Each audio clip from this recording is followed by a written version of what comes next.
Hello, good morning and welcome to the AM show. Now, it's a rainy morning, but out of love for you and out of love for the country, we have to be here to serve you. And we're here to bring you what we can all contribute to make this nation a better one for all of us. And today is a day after the NPP youth took to the street protesting against what they term as a winner, calling on the government to stop militarizing state institutions against appointees of the former government. Now, we'll bring you, as usual, the AM news, which of course will tell you much more about that.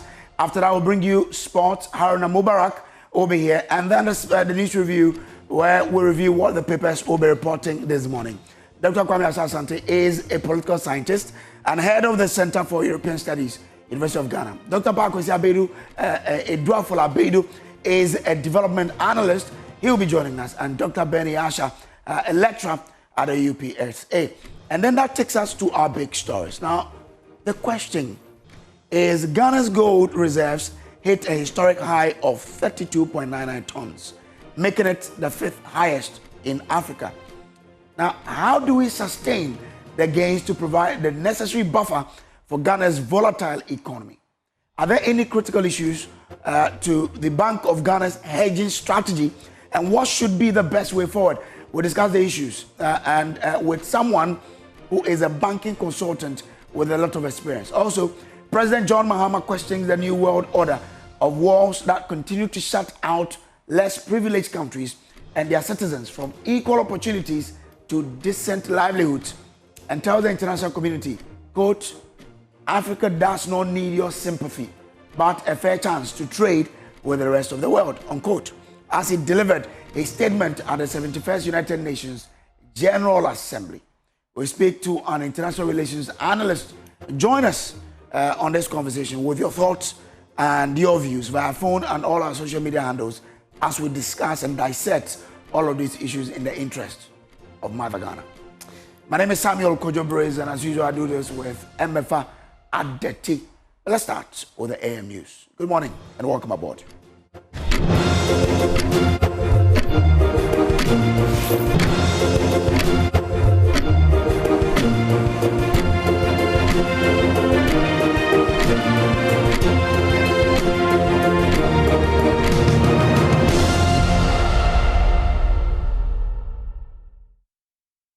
And it's time now to bring you some updates in the news. First in the news this morning, a new study by the Environmental Protection Authority and Pure Earth has revealed that food crops in 6 regions across Ghana, including tomatoes, contombre, coconut, and mangoes, have been contaminated with dangerous mining chemicals like mercury, lead, and cyanide. But as our reporter Noella Karen Iyale found out at Agbogboshi Market here in Accra, many traders and shoppers either don't know about the report or are choosing to ignore it. I'm here at the Agbogboshi Market in the heart of Accra, and I'm standing right inside an offloaded truck.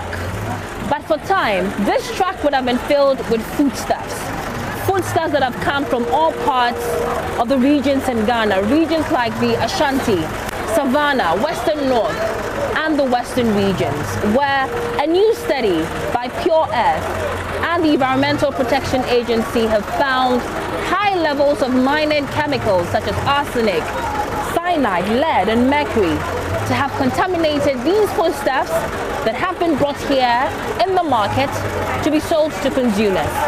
Here, in Accra's largest food hub, many traders and shoppers are either unaware of the report or simply don't believe it.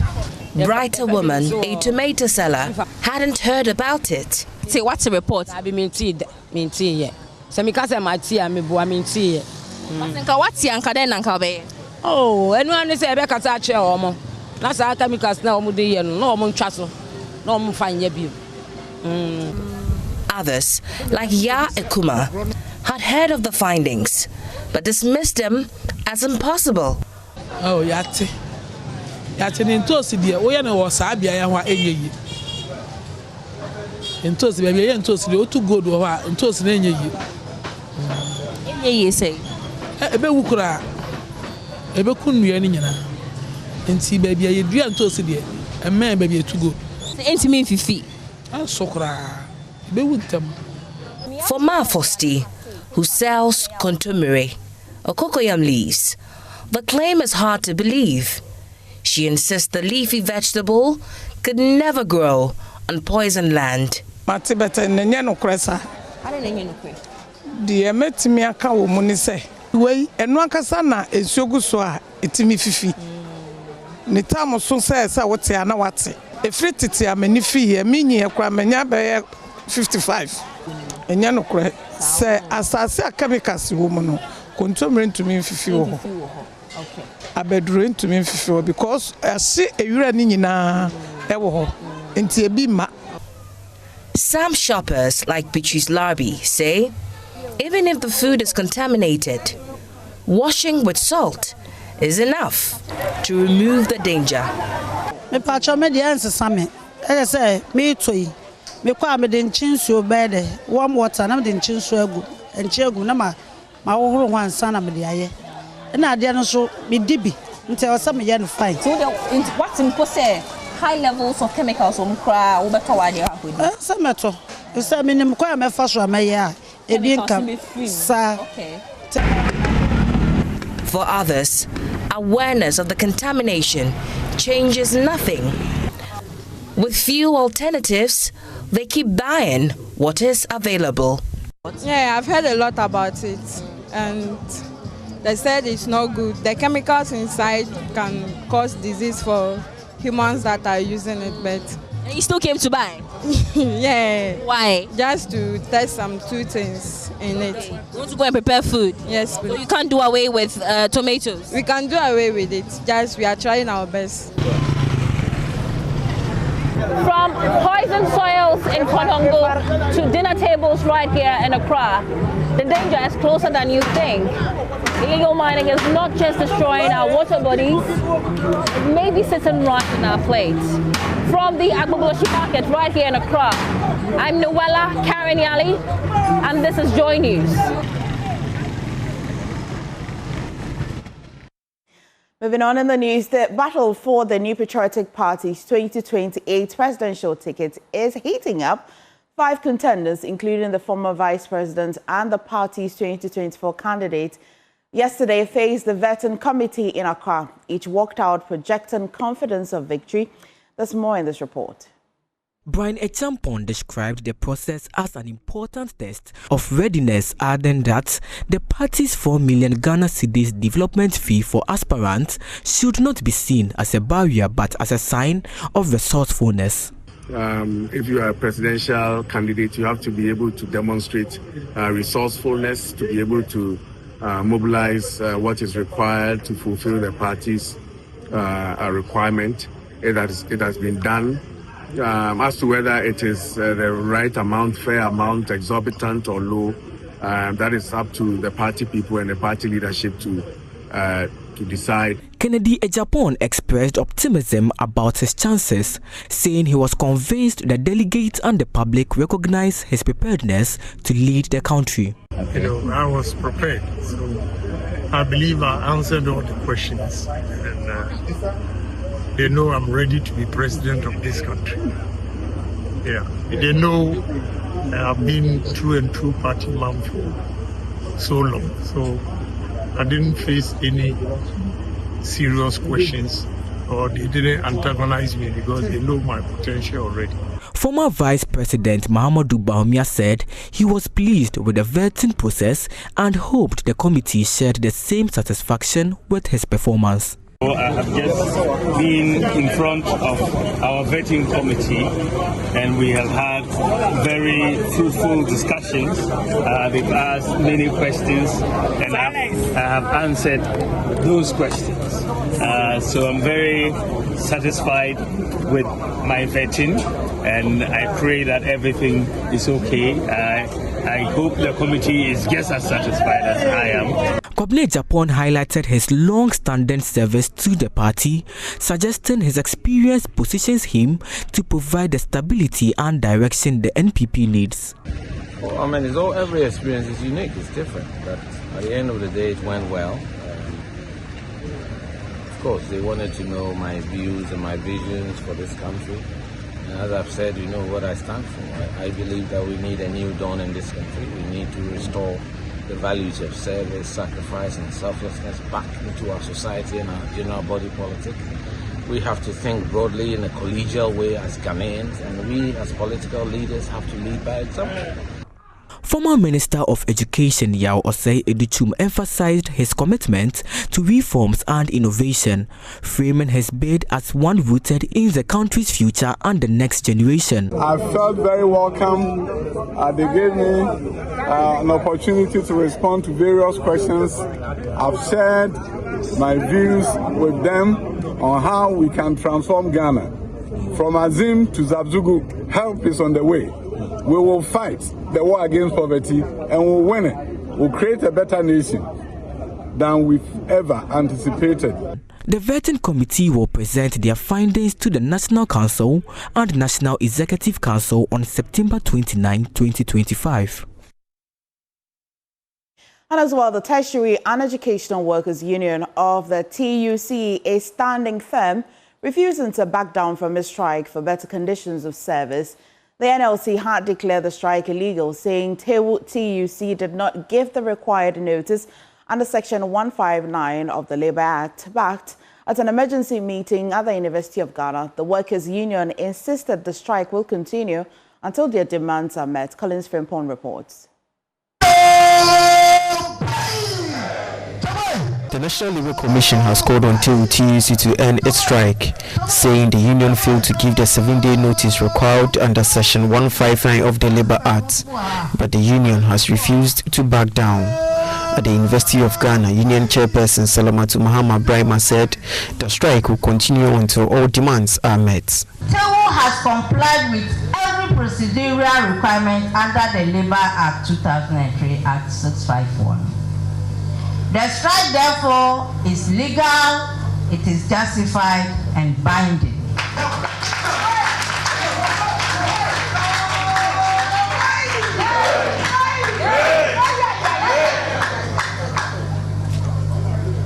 TEWU will only suspend this strike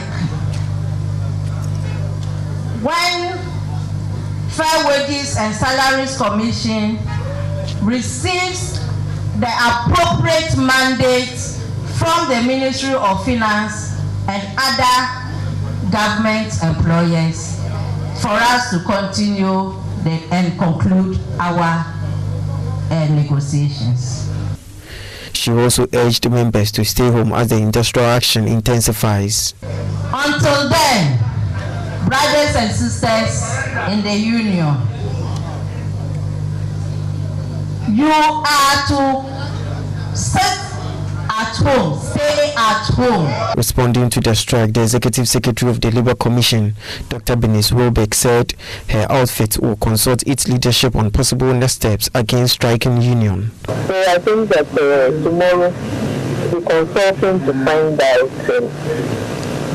what the commission intends to do about that. But as far as we are concerned, we're waiting for them to do this in the study. That is that is the declaration they made. And notwithstanding the commission's lecture, they would fail to be on strike. That's a decision for the commission to take. Reporting for J News, Collins Frimpong.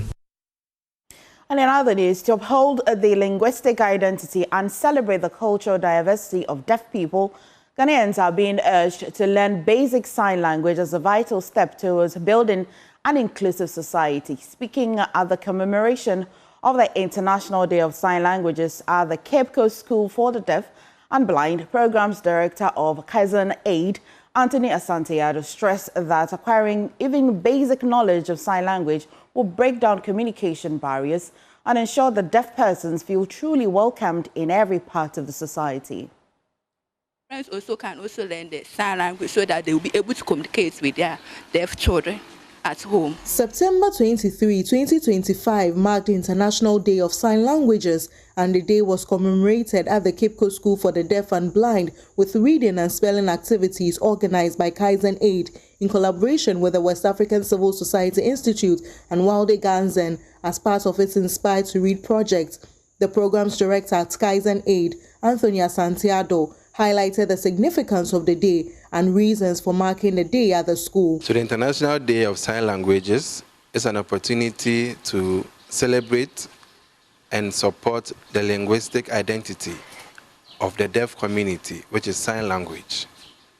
So we are here today to commemorate this day, to educate and empower the deaf learners at the school to develop a habit for reading and also try their best to learn all sign languages they come across to improve their knowledge and their vocabulary. We engage the learners in basic spelling as well as crossroads puzzle to enable them to learn new words to improve their vocabulary knowledge. He also shared hopes of everyone learning basic sign language to facilitate proper communication with deaf and hard of hearing persons. Looking at the Western world, they don't even have sign language as an official language, but they promote and see to it that it's a language that is embraced by all.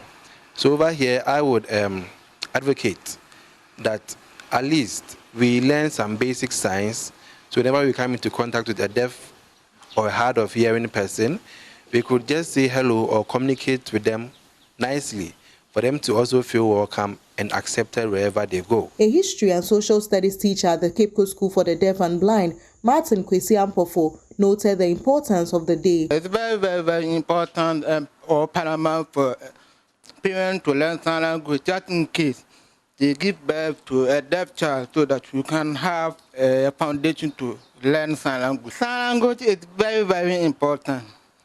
We are planning all to partake and learn sign language for Ghana to recognize sign language as an official language like South Africa has 10 years. International Day of Sign Languages emphasizes inclusion and advocates support for the linguistic identity and cultural diversity of deaf people. From Cape Coast, Abigail Lissel and Nkrumah reports for Joy News.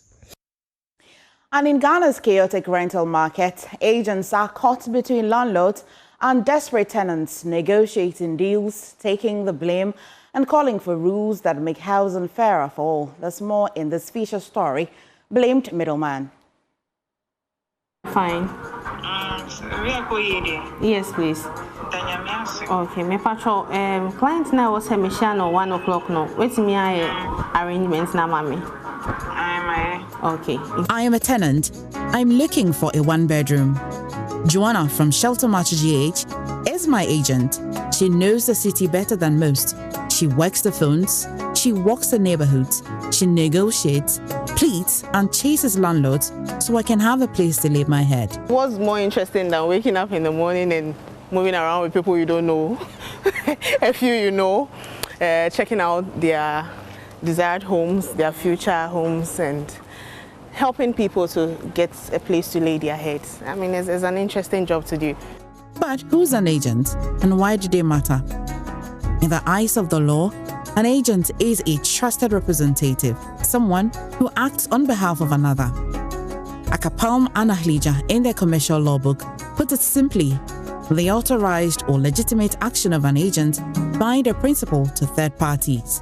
What really is your major challenge as an agent? Wow, agents. I mean, I ask this because if you take about 10 people in Ghana, 8 of them would say that they don't trust agents. Budget is a concern. When I say budget, I mean how much are you willing to spend on a unit? How much are you, at most? Sometimes I don't have a budget, but send them a property worth an amount and there will be a concern. So I'll say budget range is also a concern because people have very higher expectations. They want a property that is aesthetically pleasing, and they're coming with a budget that is unaesthetically pleasing. We seem to cover, some agents cover a wider jurisdiction. A few also just cover an enclosed one. So if you are one that covers a wider one, you need to collaborate with other people, other agents. That's the nature of the job, not just in Ghana, everywhere. You need to collaborate with people to get a desired property for your lead. But in Ghana's rental market, that clean legal definition is tested and often shattered every single day. Here, rent agents aren't just bridges between landlords and tenants. They are negotiators, fixers, and sometimes scapegoats. Our fees, the fee we pay after the service is delivered, our service fee is also a concern. Our commitment fee, I think I have to use the general term because in my company, we call it a commitment fee, but generally people call it the viewing fee. What does that even mean? What am I committing to? Oh, you're committing to our engagement, that's all. Yes. Is there a standard rate or it's just... There's no standard rate. Every agent has their own amount. Operating in a chaotic housing system with little regulation and even less protection. Blamed when landlords hike prices, accused when tenants lose money, forgotten when deals fall through. Property owners, we've come by very, very good property owners.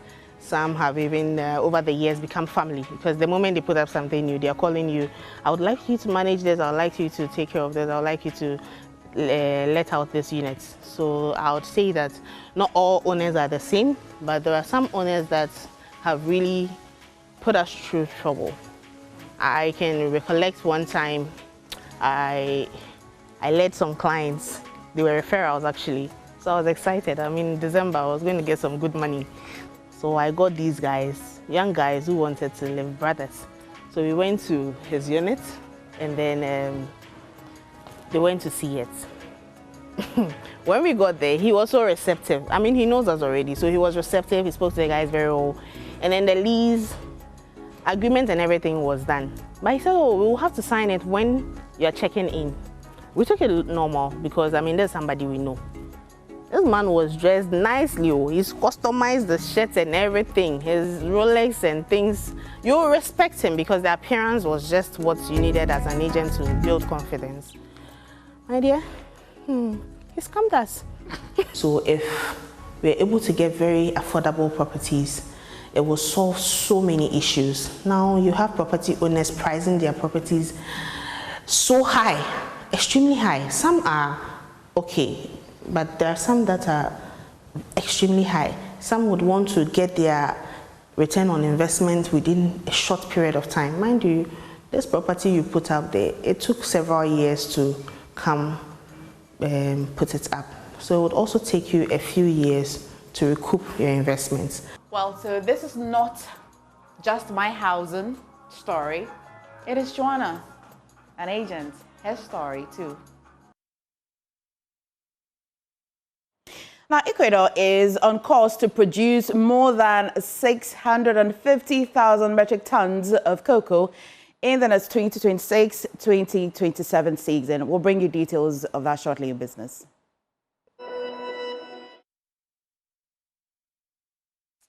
Well, let's do business now. And Ecuador is on course to produce more than 650,000 metric tons of cocoa in the 2026-2027 season and could surpass Ghana as the world's second largest grower of the chocolate ingredient. That's according to the chairman of the country's Cocoa Exporters Association. There's more in this report. According to Reuters, soaring world cocoa prices have encouraged farmers in Ecuador to invest more in their plots, leading to increased yields. Cocoa prices more than doubled last year, reaching record highs above $12,000 a ton, following failed harvests and disease in Ivory Coast and Ghana, which supply about half of the world's cocoa. An increase in production in South America, where Ecuador is the leading grower, has helped to fill the supply gap, and prices have fallen by about a third this year. They remain, however, at historically elevated levels. Farmers in Ecuador get around 90% of the world price. In Ivory Coast and Ghana, by contrast, farmers receive about 60 to 70% of the world price at best.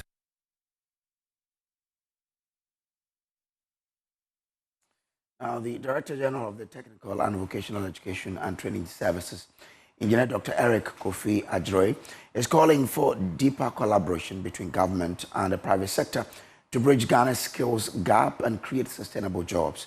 Speaking to Job Business at the inaugural Platinum Dealers Day, Dr. Adjoe stressed that stronger public-private partnerships are critical in aligning training with industry needs, equipping young people with relevant skills and driving national development. The inaugural Platinum Dealers Day brought together industry players, partners, and stakeholders to discuss growth, innovation, and community support. Dr. Ajro emphasized that technical and vocational education must be positioned as a key driver of employment and entrepreneurship, especially as Ghana prepares its workforce for a rapidly changing economy. Basically, what is going to happen is we are going to be supporting Sigma in training the technicians in fixing their electrical appliances because of the structures that we have at TEWU-TUC service, also backed by the Pre-Tertiary Education Act 1049 that mandate the service to train or implement government pre-tertiary TVET programs across the country. So what Sigma is doing today falls directly into government vision for young people of this country, who government believes the only way we can transform this country is through skilling up the young people of this country. And TVET is in the forefront of implementing government policy in that direction.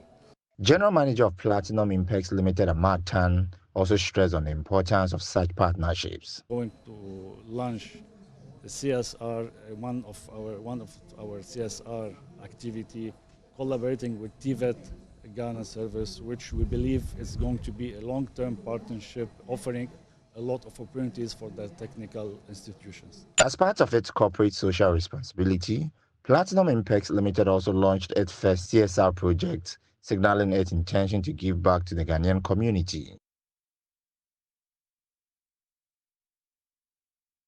That's all in business news, but we'll leave you with commodities and currency news.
Hello there, thank you for staying with us. This is the AM Show, and the AM Show is sponsored by Kenoga Company Limited and Syntex Town. Now let's talk about Syntex Town, Ghana. Do you know the real secret to water storage? It's simple. If your tank doesn't have the tortoise on it, then it's not the correct tank. That's right, the tortoise tank, Syntex tank, is the champion of water tanks, and it's strong and durable, built to handle our Ghanaian weather. Rain or shine, Syntex tank has your back. So my people, Go outside. I know it's a rainy morning, but still, you can check if your tank has a tortoise on it. If it doesn't have it, of course, it's time to upgrade. Join the Syntex Tank family today and enjoy water storage that's tough like a tortoise. You can as well call them on 0244-335-168 to buy now, or find one of their 400 agents nationwide. You can also shop online at syntexgh.com. Syntex Tank is strong, yet tough. Now time to review the news. And Kojo, this morning, we're joined by 3 people via Zoom. Of course, Dr. Sam Asasante, who is political scientist and head of Center for European Studies at the University of Ghana as well. Dr. Pakwesi Atuahene, development analyst, and as well Dr. Beniasha, lecturer at the University of Professional Studies here in Accra. Thank you all doctors for joining us this morning. It's midweek as usual, and we definitely like to hear from you. But Kojo, who do we start with, Dr. Asante? It looks like every day we start with Dr. Asante. So let's change it today. Okay. Let's go to you, Dr. Pakwesi Atuahene. Okay.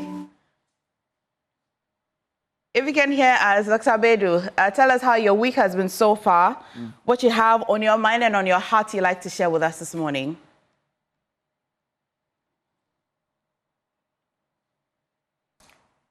Well, if we're facing difficulties, then we have to go back to usual default settings. Dr. Okay, we're told he's all right. Yes, Dr. Abedu, let's hear you. Yes, Kojo, very good morning to you. This morning you are doing the gender advocacy by calling, you advocating for me first. Your sister, your colleague was doing the yeah, so gender is not always about women. Anyway, Dr. Asante, good morning to you. Dr. Asha, good morning. Yes, sir. The week, Kojo, I think it's increasingly become very eventful. Because of senior high school placement issues, and of course,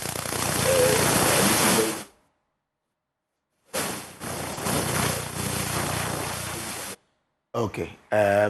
Doc, there seem to be a lot of distractions in or obstructions in your sound, so we'll rectify it and come back to you. But let's bring in Dr. Kwame Asante. Doc, let's have your reflections.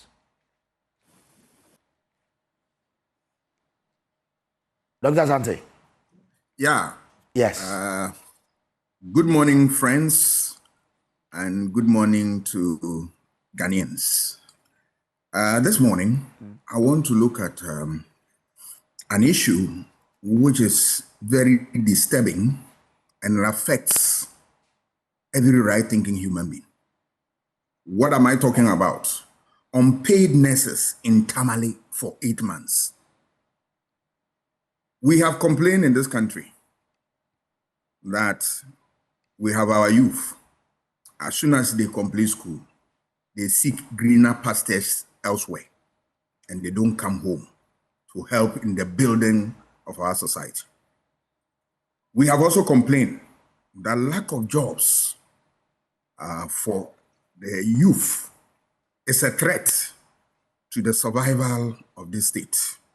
So over the years, it doesn't matter how the effort that government had put in place, it has yielded some results, and government continue to fight along these lines. We are in this country where we have engaged students, people who have finished school. Remember, in their schools, we pay their allowances. They finish school. We use state resources to train them. They finish school, and we have no opportunity or space to accommodate them in the world of work. So you see them idling around. This particular group of people who were demonstrating a few days ago have said that for 8 months, they have not been paid. They have rendered their service and yet has received nothing. If you go to Article 24, Clause 1, it said every human being is entitled, who is working, is entitled to what his pay. Equal work for equal pay, without any discrimination whatsoever. This is a right in the Constitution. It is not a case that they have not worked, they have. but they've not been paid. The reason given to them is that their financial clearance has expired. They need another one. There are ghost names in the payroll, and they are removing this. Come on, government. This is unfair. In fact, this is not only unfair, but insulting. It is what? Insensitivity on the part of government.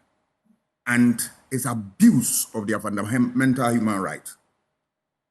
This is unfair because if you look at those who hold political power today, those in authority, they receive their salaries, including allowances, and when they even leave office, they take ex gratia. But a little that is given to young people who have, served the state, you deny them, and you want this thing to be accepted. No, it is not. I support their demonstration, except that I'll guide them not to do anything against the law, but that they should use all legal means to demand what is due them. It's unfair. And what is so painful in this country is that you will see a situation like this. Only few people will join hands and support their call, simply because it doesn't affect them. We were in this country when the under Akufo-Addo regime, those employed under something called, I've forgotten the name, for a very long time, they did not have salaries or allowances, and they were still, in office, and nobody cared a hoot about that. That's unfair. We can't build a society like that, because if you go into state capacity, what we call state capacity in political science, that the ability of the state to make policy and use it to better the lives of people. One aspect of it is what? Administrative capacity, where you make use of natural and human resources to make life better. Is that how we are governing the state? Mr. President, please, this is a blot on the administration. I believe that it should be a thing of the past. Let the government come to the rescue of these people so that they will continue to have love and deliver anytime they are called upon. And this will, motivate people to give up their best, to give their all to the society anytime we need them. It's unfair. It is unjust. And we need to shy away from this. Well, once you brought that up, it reminds me of an encounter I had over the weekend with some YA employees in the Western region who say that even though they were regularized earlier before the election, they haven't been paid for the past 9 months. And also the fact that they have been asked to even go home. So, I mean, as you are placing this call, I hope that government will listen, get into, because no matter how you look at it, these are all Ghanaians. So if you ask them to go home when they've been duly regularized, then of course, you're adding on to the unemployment of this country. Let's see how this goes, but quite a wonderful reflection there. I don't know if Dr. Bedu has rectified his sound. Okay. All right. MFA, let's bring in Dr. Asha. Well, Doc, thank you for joining us this morning. It's midweek. What have you been thinking about? What do you have on your mind, Dr. Asha? Thank you very much for the opportunity to join in. My comment was going to be on the protests that the supporters of the MPP undertook. But before I go into that, let me just add to what the last speaker said. It is no surprise that people have not been paid. This is the way things are done in Ghana. If you ask any individual, private or public, national service personnel, nurses, in all walks of life in Ghana, this is the way things are done. National service personnel are sent out to remote places, and their salaries come in 8 to sometimes even 1 year. There have been countless demonstrations by nurses and various professionals who have started work and been posted to various places in the country and have not been paid. Even in the private sector, I could give you examples. I could give you examples of news presenters who have not been paid and still appear on radio stations and TV stations on a monthly basis.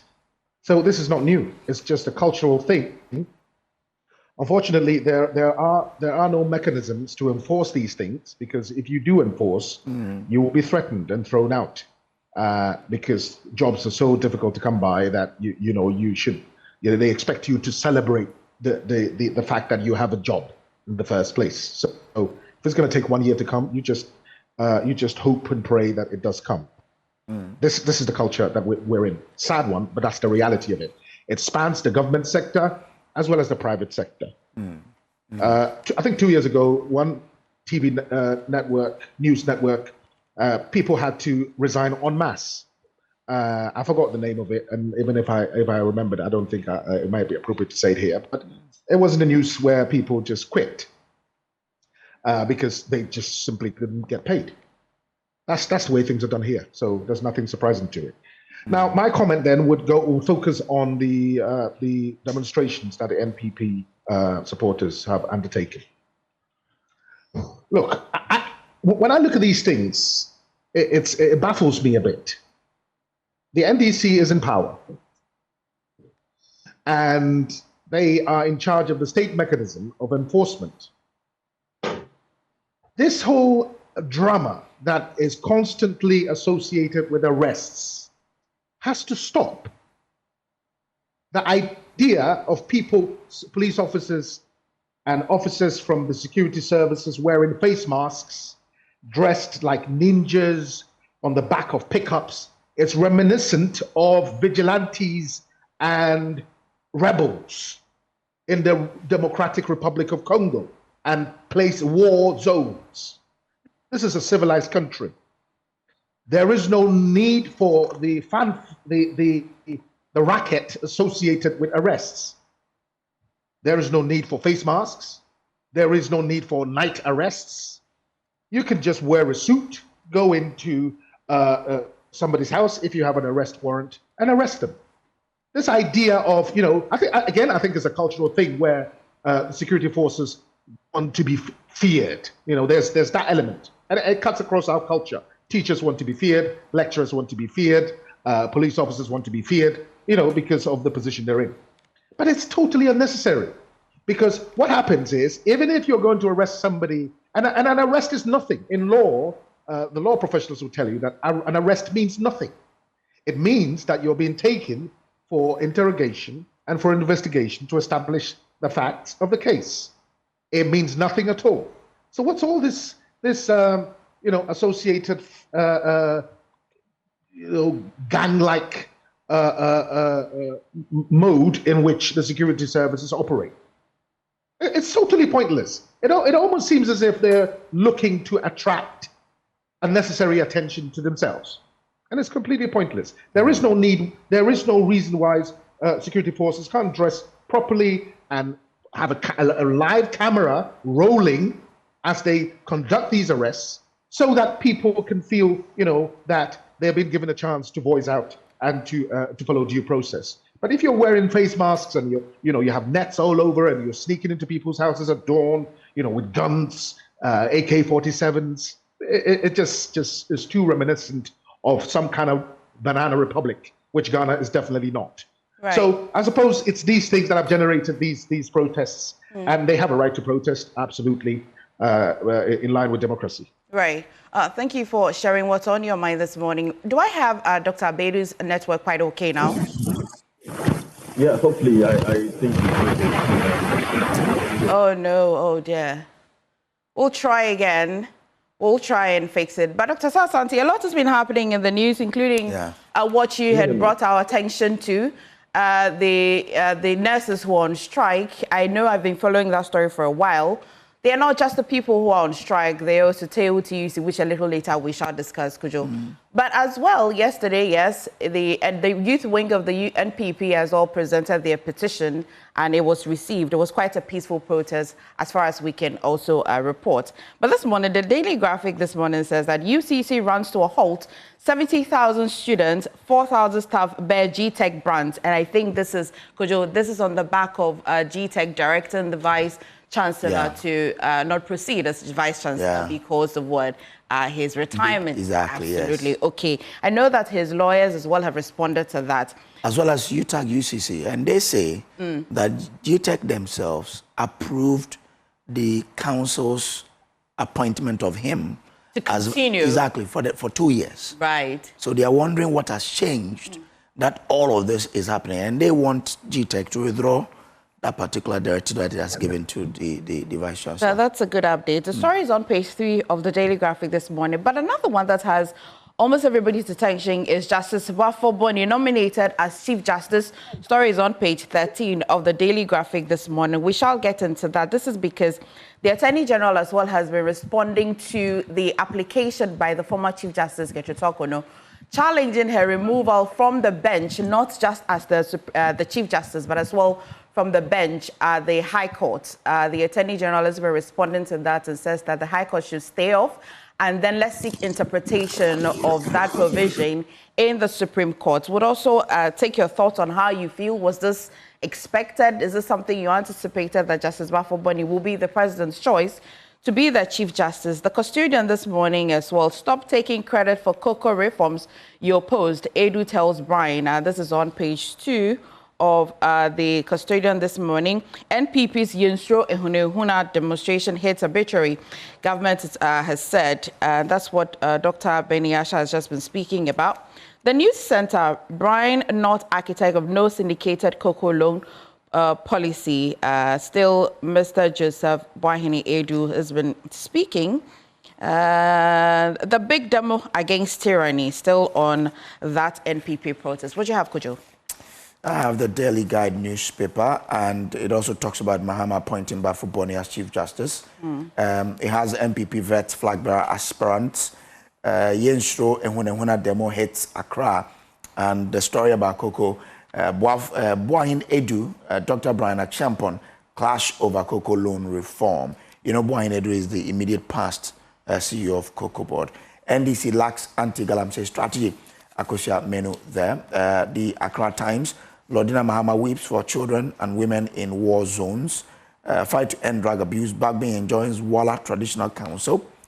Okay, I think that those are the main stories on the front page of that particular paper. The Ghanaian publisher, MPP marches against injustice. Mahama replaces Torkornoo with Baffoe-Bonnie. Baumia has real galamsey plan, unlike NDC Akosia Menu, and Edu slams Brian over cocoa reforms glory.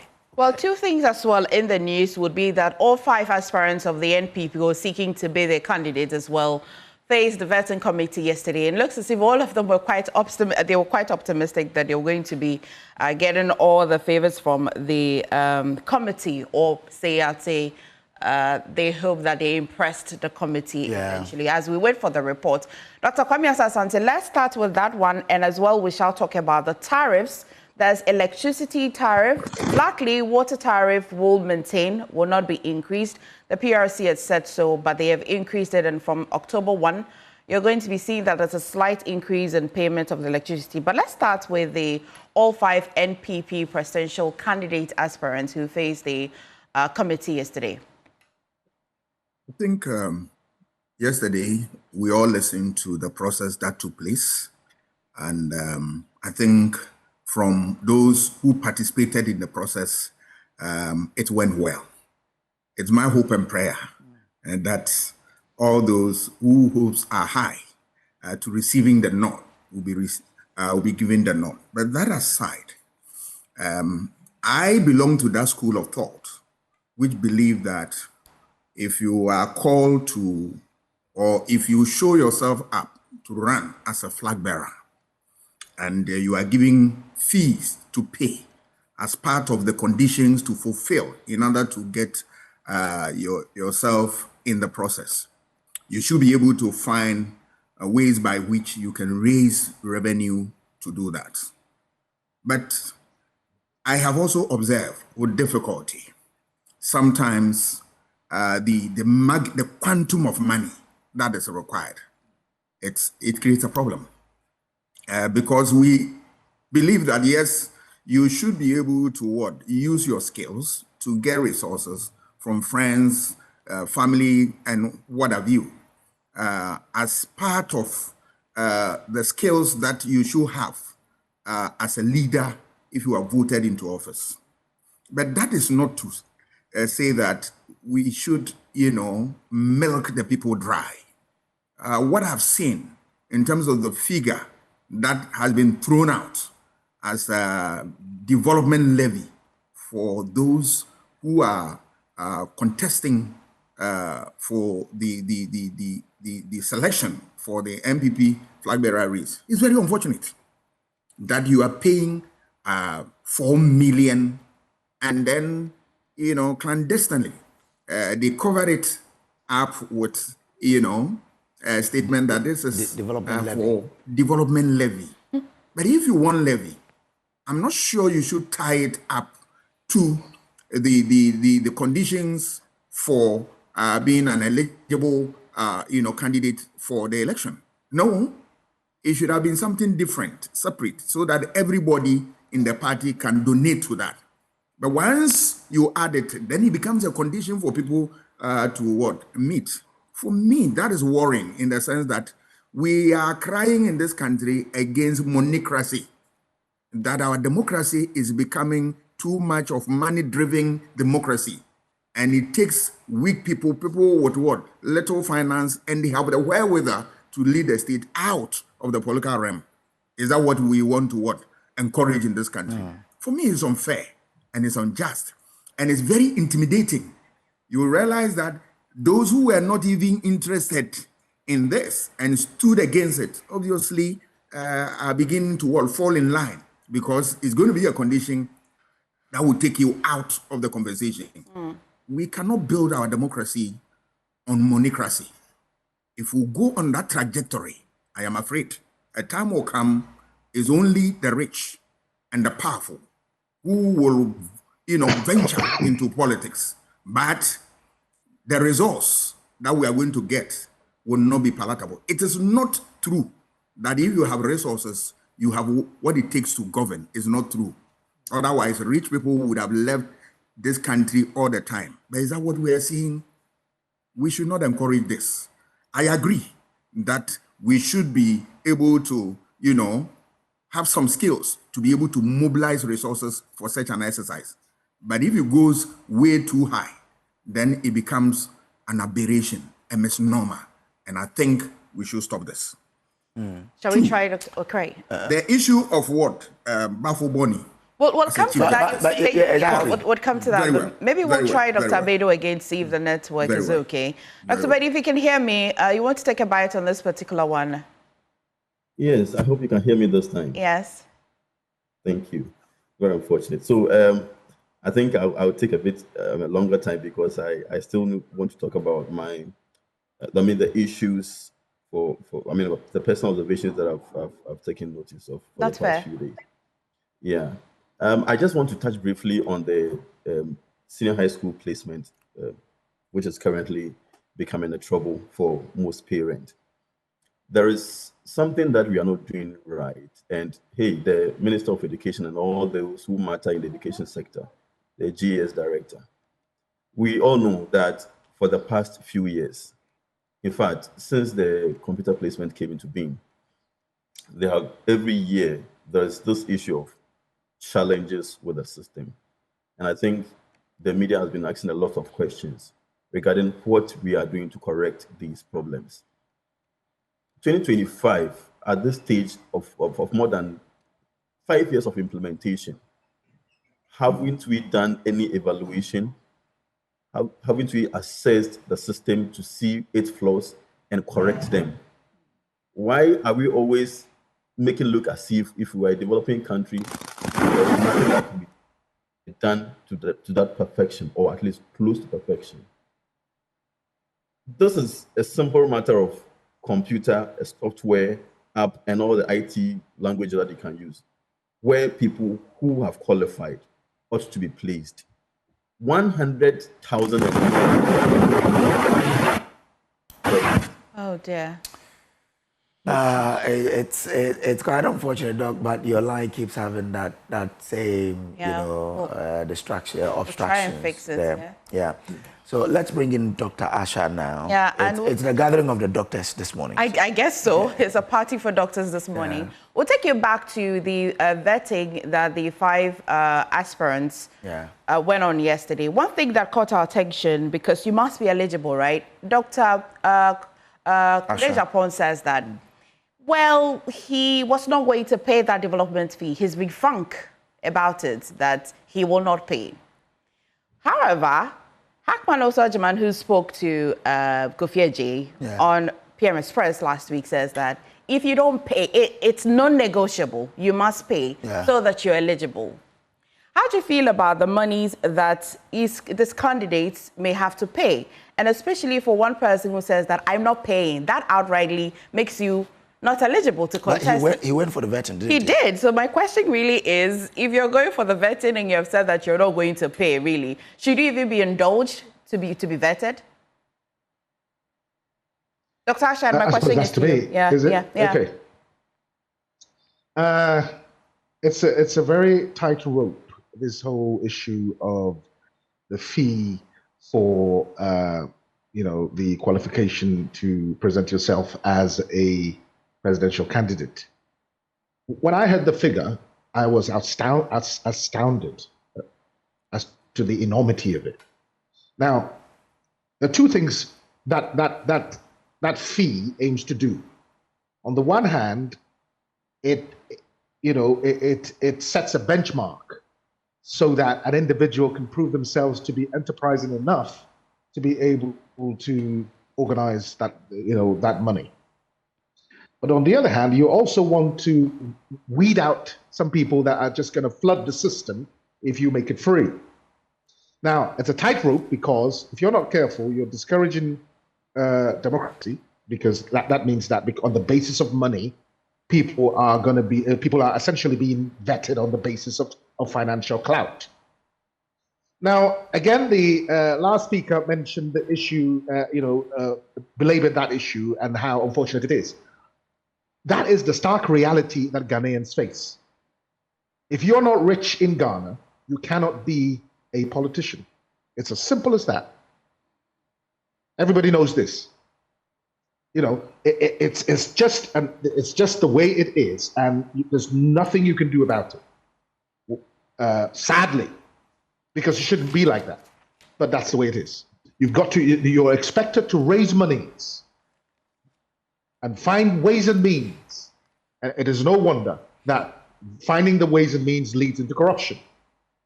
In that sense, then, we might find that all our politicians are corrupt, because everybody has to find ways and means, and though that ways and means is not accounted for, you just need to find the money.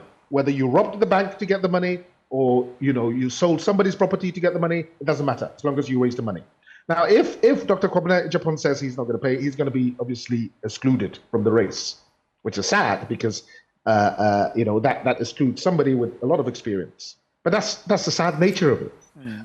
It's a tightrope because you also cannot say that everybody 1 CD is the threshold, because then everybody will try to stand for president. On the other hand, if you say that it's 4.5 million, then a majority of people, even the people that are most qualified, cannot stand, and it leaves a small number of highly wealthy people only to compete, and it perpetuates the issue of money being the decider in Ghanaian politics. Is the vetting relevant anyway? Knowing this, is the vetting because relevant? You can't open the floodgates, can you? You can't open the floodgates. If you do, then you're going to have all kinds of people come into a race that is supposed to be for people that have a proven track record of good work and dedication to the party and to politics. So there has to be some measure or some way to moderate people out and to make sure that you only have people that mean business. But as you talk about the monetization of our elections or democracy, how can we go about demonetizing it? Well, we have to probe the sources of finance. Each of us, including yourself, and each of us on here, know an individual in this country who has come by money that has no explanation. Each of us do. All right? If you are asked in your private life to identify some individual, whether a young man or some big man that has come by some money and drives big cars, we can all point to those kinds of people. Listen, it's almost as if we're dancing around problems. We come on TV and we talk about these things.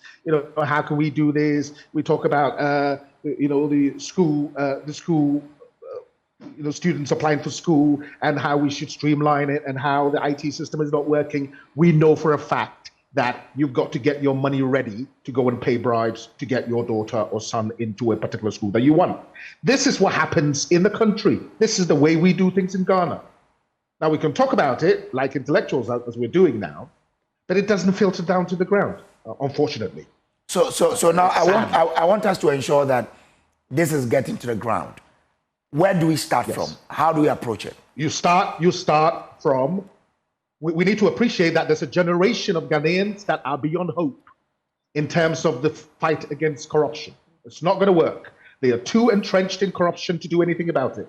They have to be phased out. You need to go back to the roots, to the primary schools. You need to start introducing ethical behavior in the primary schools and into the secondary schools, so that you put a course called corruption studies or civil education. It has to be a compulsory subject that every individual has to pass before they graduate.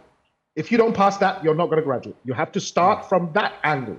If you start from the top, you keep saying stop corruption, it's not going to happen. Listen, every politician in Ghana is, in a sense, corrupt, because you have to keep paying bribes. You have to give rice to this person. You have to give water to this person. Every single individual, every single member of parliament has done that.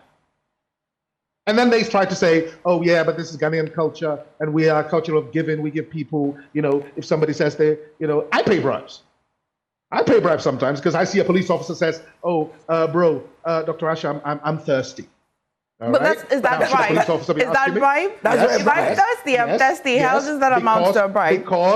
Because professional conduct does not allow for that. It shouldn't.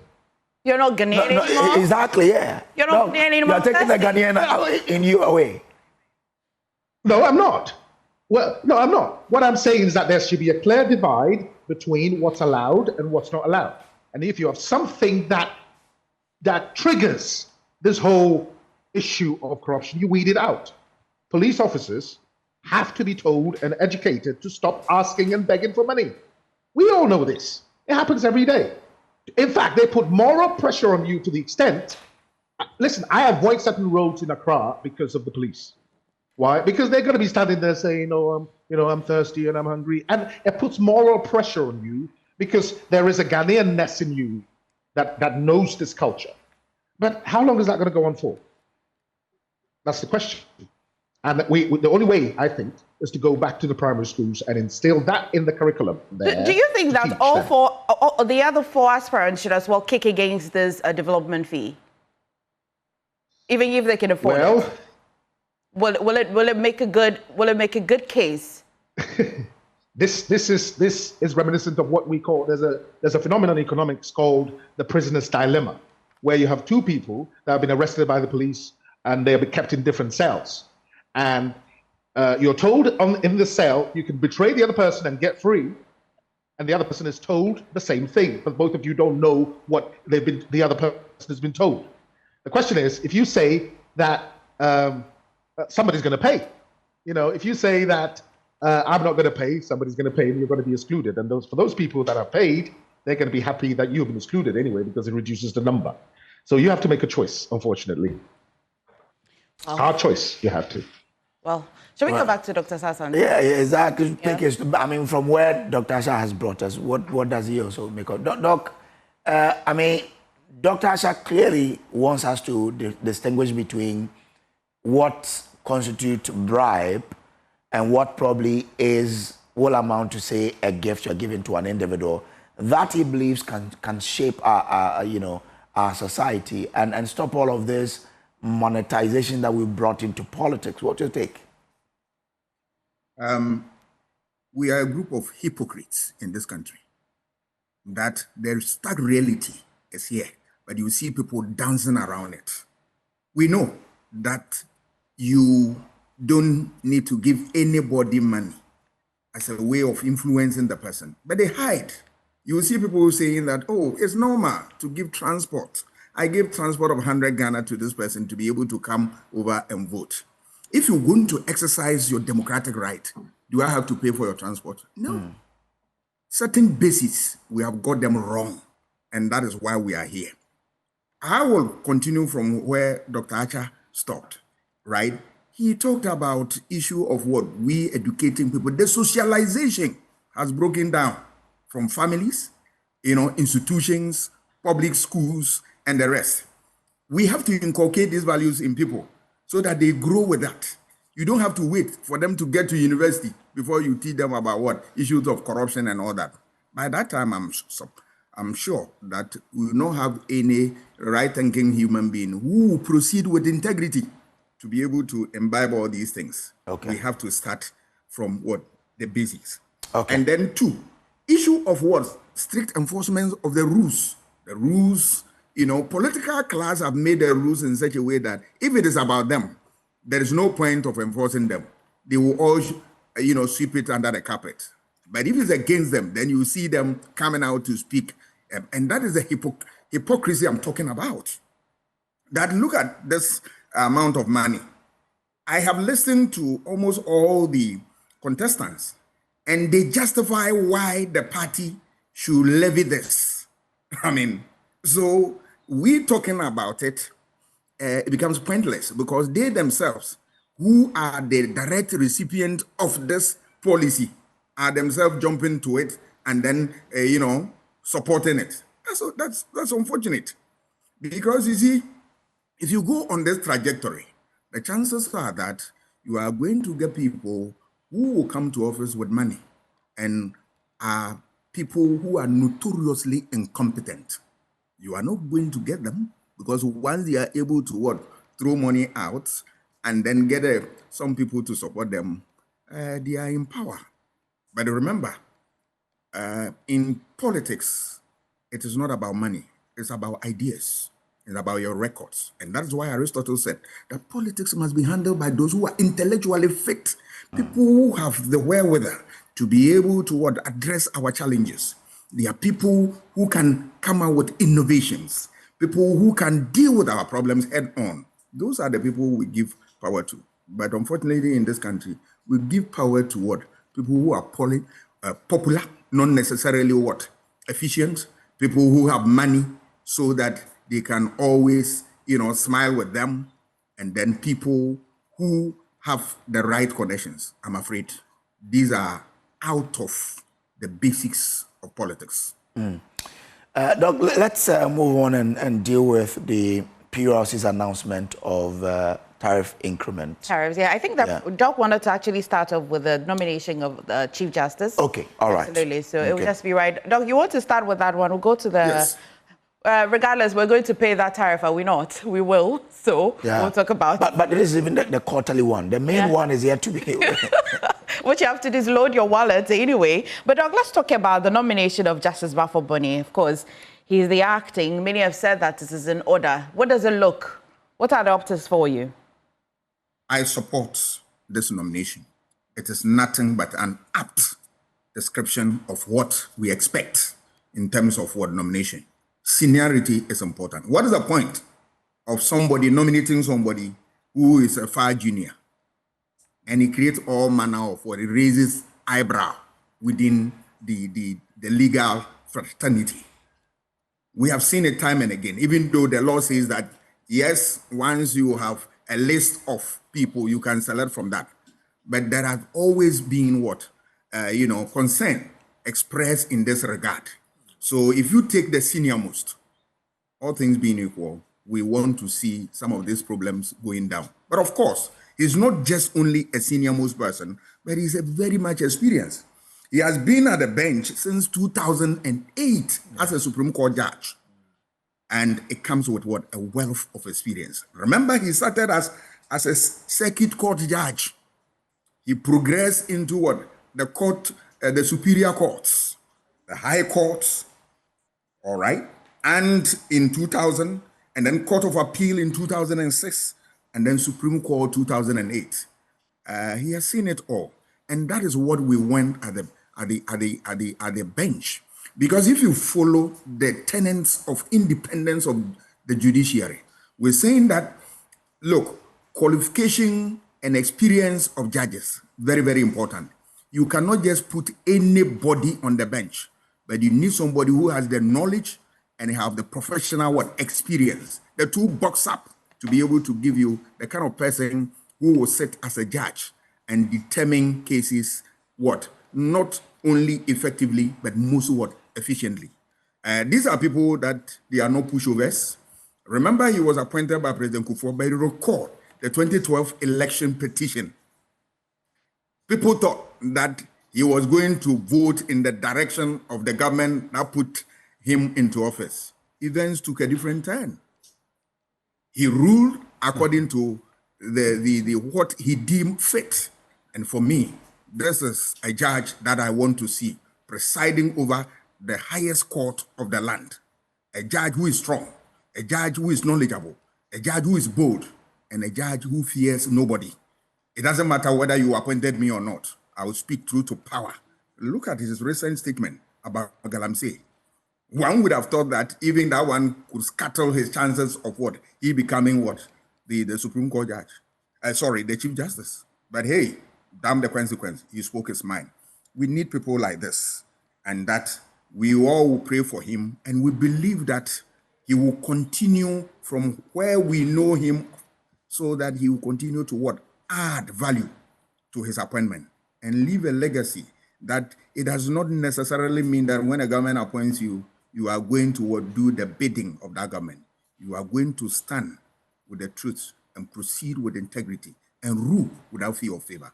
I want to see that in Justice Baffoe-Bonnie, and I believe he will deliver. Right. Kojo, what has my attention in this particular conversation is his age, and yes, because he's going to retire 26 December 2026. Absolutely. So just a little over a year, he's done.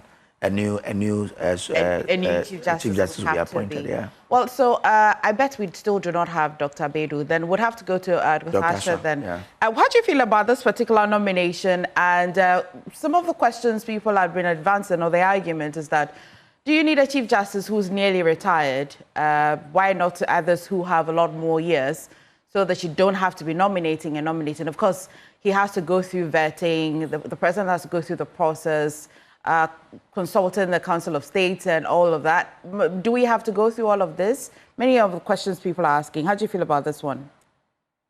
Well, first of all, I wish him luck.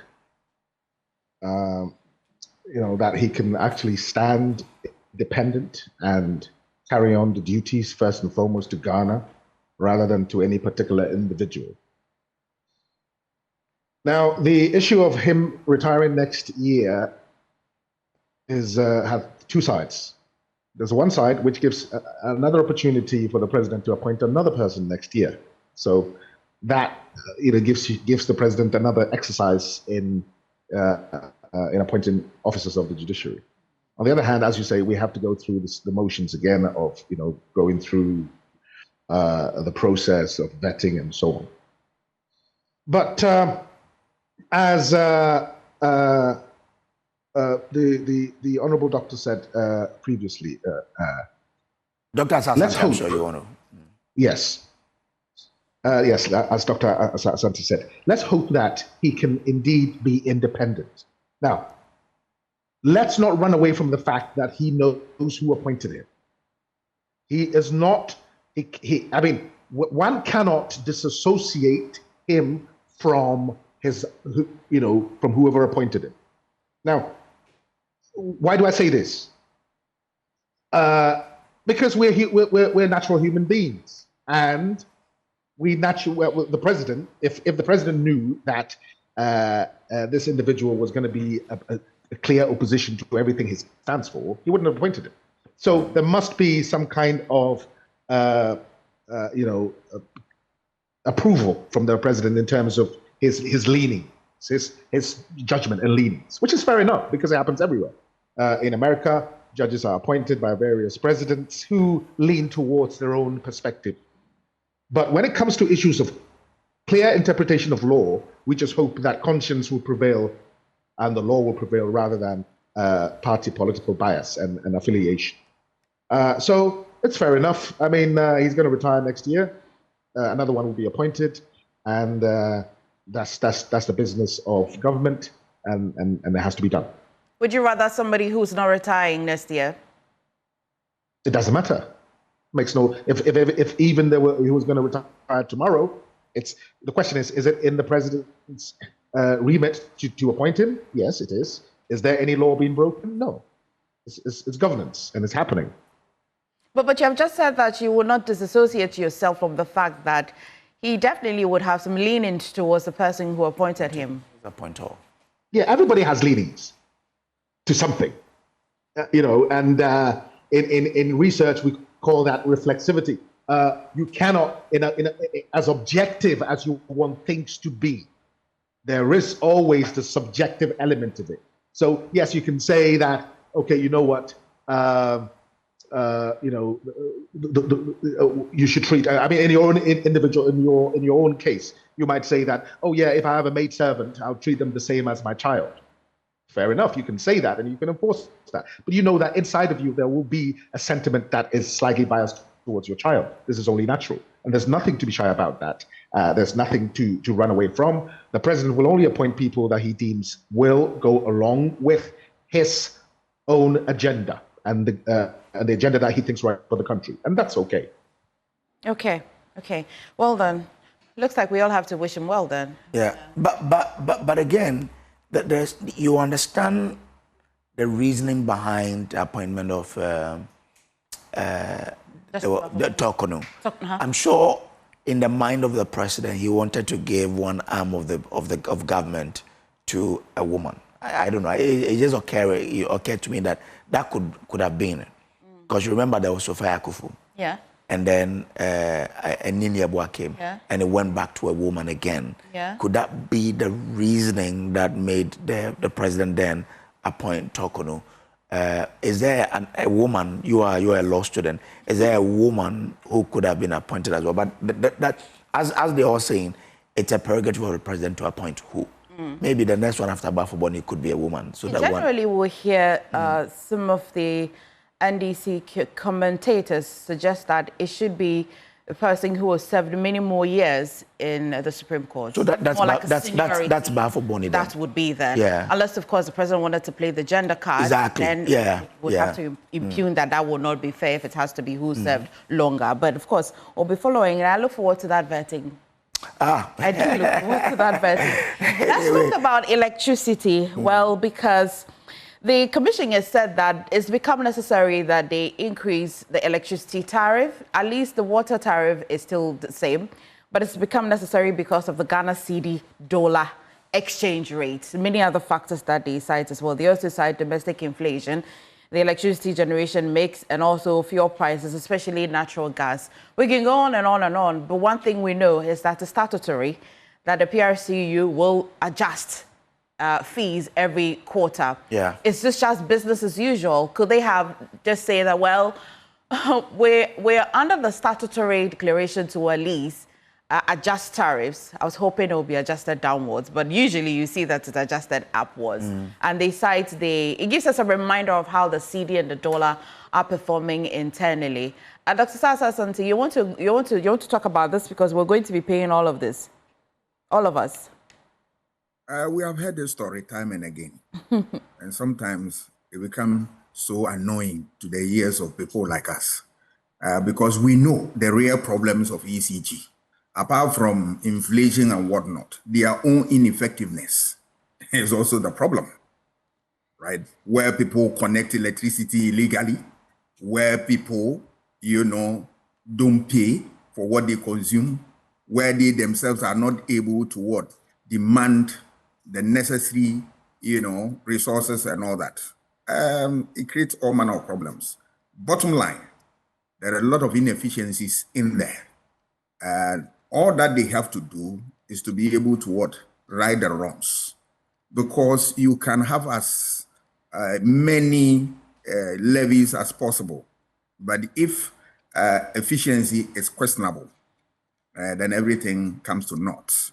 So they should be able to put their house in order, that we are prepared to pay, but are we going to ensure value for money? That is the question that I am throwing back to them. I believe it's an organization that we cannot do without. Otherwise, people would have moved away because of these problems. But they should not also look at it from the point of view that, look, you still need us. Our service is always in need. And for that matter, you want to increase the rate at all times. We agree that when the physical space, there is a problem there, it obviously affects the tariffs and all that. But we also want to urge them to put their house in order by righting all the wrongs and making sure that all the little problems that they have that undermine how effective they are, those problems are addressed head on. Okay, time to bring in Dr. Asha. Doc, this is where we are. Water was not increased, but that of electricity has 1.14. I mean, no. If you look at the statement well, and let me read a bit of the statement because so that let me read that statement for you. If you look at the statement very well, it says, having carefully analyzed the existing parameters, the Commission wishes to announce an adjustment of 1.14% across board in the electricity tariffs and 0% increment in water tariffs. I think that means that water was not increased, right? Okay. Dr. Asha, what's your thought on this? Well, money has to be found from somewhere to pay for power. Now, I will echo what Dr. Asante said. The kind of inefficiency that plagues ECG is legendary, nothing short. Try getting a new meter for a shop or a house and see how much stress you go into. This organization, I constantly use it as a case study in my classes. And sometimes I do random surveys of my students. And I say, which of these organizations would you get rid of if there was an alternative to any organization in Ghana? How quickly would you run away from the existing organization? And the majority would often cite ECG. I tell you what, if you brought a competitor into Ghana at the moment, this is why ECG staff hate the idea of making it into a wholly privately owned organization, because none of them would last in any private organization. They are lackadaisical. They don't care. Multiple times I have called ECG and said, look, there's a problem, and they ask, oh really? We didn't know it. They are walking blind. I tell you, this is the epitome of inefficiency. Okay. Now I tell you what, if they could even just get rid of that inefficiency, I suppose that something better could have come out of them. But as far as the PURC is concerned, they have done the analysis and they have come to the conclusion that money has to be paid because of an issue of affordability. I don't see the reason why the PURC will want to increase tariffs unnecessarily on the suffering Ghanaian public. They do it out of careful consideration, and sometimes it's against their own desire to do things, but they have no choice. Their hands are tied because things have to be paid for. So they have to do what they have to do, and it's quite a modest increase, which would translate into some amounts of money for people depending on your income that you're getting. Okay. But I can't blame the PURC for this at all. Let's also bear in mind that the major tariff adjustment will be coming. I mean, the consultations are still on, where the Ghana Water Company is asking for 240%. At least, yeah, a little over 200 because the water needs lots of treatment, and that's why I'm quite surprised that they actually didn't adjust. Oh, so that tells me that maybe they're going to. When it comes, when it's happening, it's going to really happen. So they will tell you that, you see, and the quarterly adjustment wouldn't do anything for water. At least you can breathe. Yes, you've all seen what's happening to the water bodies now. So let's accommodate what they will bring, but you can only expect that something big will be coming for the water company when it comes to tariff increment. Well, since the report from Pure Earth, I mean, because we've introduced the water and how contaminated it is, Dr. Asante and Dr. Asha, since the report from Pure Earth talking about how contaminated our water, some food crops, it could be tomatoes, contombre. I recall the first day we saw that report, my producer Kingsley, he just bashed into the studio and said, "Hey, I could say contombre and on a video." He was quite stark with the reality of the fact that you could be eating some poison on your plate. And even more interesting, yesterday, my colleague Nola went to the market because we thought to trace that if this produce from, say, Konongo and the areas that were cited in the report are headed to Accra, you probably would think that you're insulated from the, vegetables or the farm produce that they cited in this report. I'm not too sure how you feel about this report as to you could be drinking contaminated water, you could be eating tomato that is contaminated, it could be cyanide, could be arsenic, could be lead, mercury, anything at all. How concerning is this for you, Dr. Asante? It's very, very concerning. And for me, I have no choice than to brace myself for all this. Why? Because we have leaders who don't care a hoot about this. All they care about is rhetoric, about the fight against what Galam say.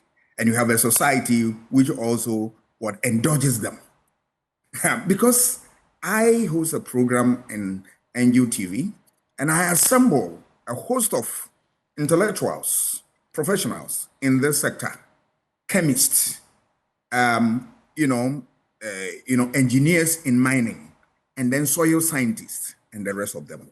And I listen with, their submissions. One of the chemists told me that, look, they have done research and they found heavy metals in what?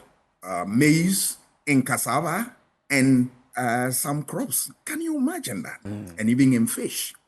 And what he is worried about is that we are almost always excited in seeing that, the water, the color has changed, and now we are free. No, he said what? The content in there, the pollutants in there, have you removed them? And he said it takes a long time to remove some of these things. Some of them, we don't have the capacity to be able to remove them. So processing water, one of them told me that, look, they are processing, but as to whether they are able to remove the heavy metals from the water is another thing.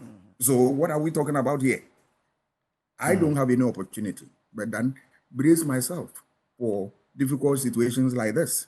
It's very, very, very worrying. The soil scientists, they are talking about degradation of the soil and how long it takes to be able to fix that problem.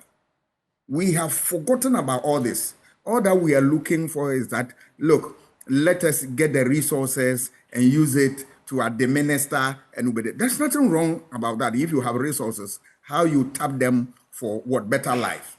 That is all that we need. But you can't do that at the expense of destroying the ecosystem that you find yourself in. What is the point of having all these things where at the end of the day, we are going to die of what? Urinary diseases and a host of other kidney, health conditions. It is a problem. Now, look at it. We are going to even refine or water, and it has to cost us that much, simply because we continue to pollute the water. But for me, if you look at also Galamsey, from where I sit as a political scientist, it is an attack against the state. Resistance. That you, the political class, you earn so much, so you are comfortable. What about us, who are downtrodden, who are ordinary people? Where do we go from here? If God has given us something, then we'll go in and then get it and also make our lives better. It tells us that there's a problem there. The problem of unemployment.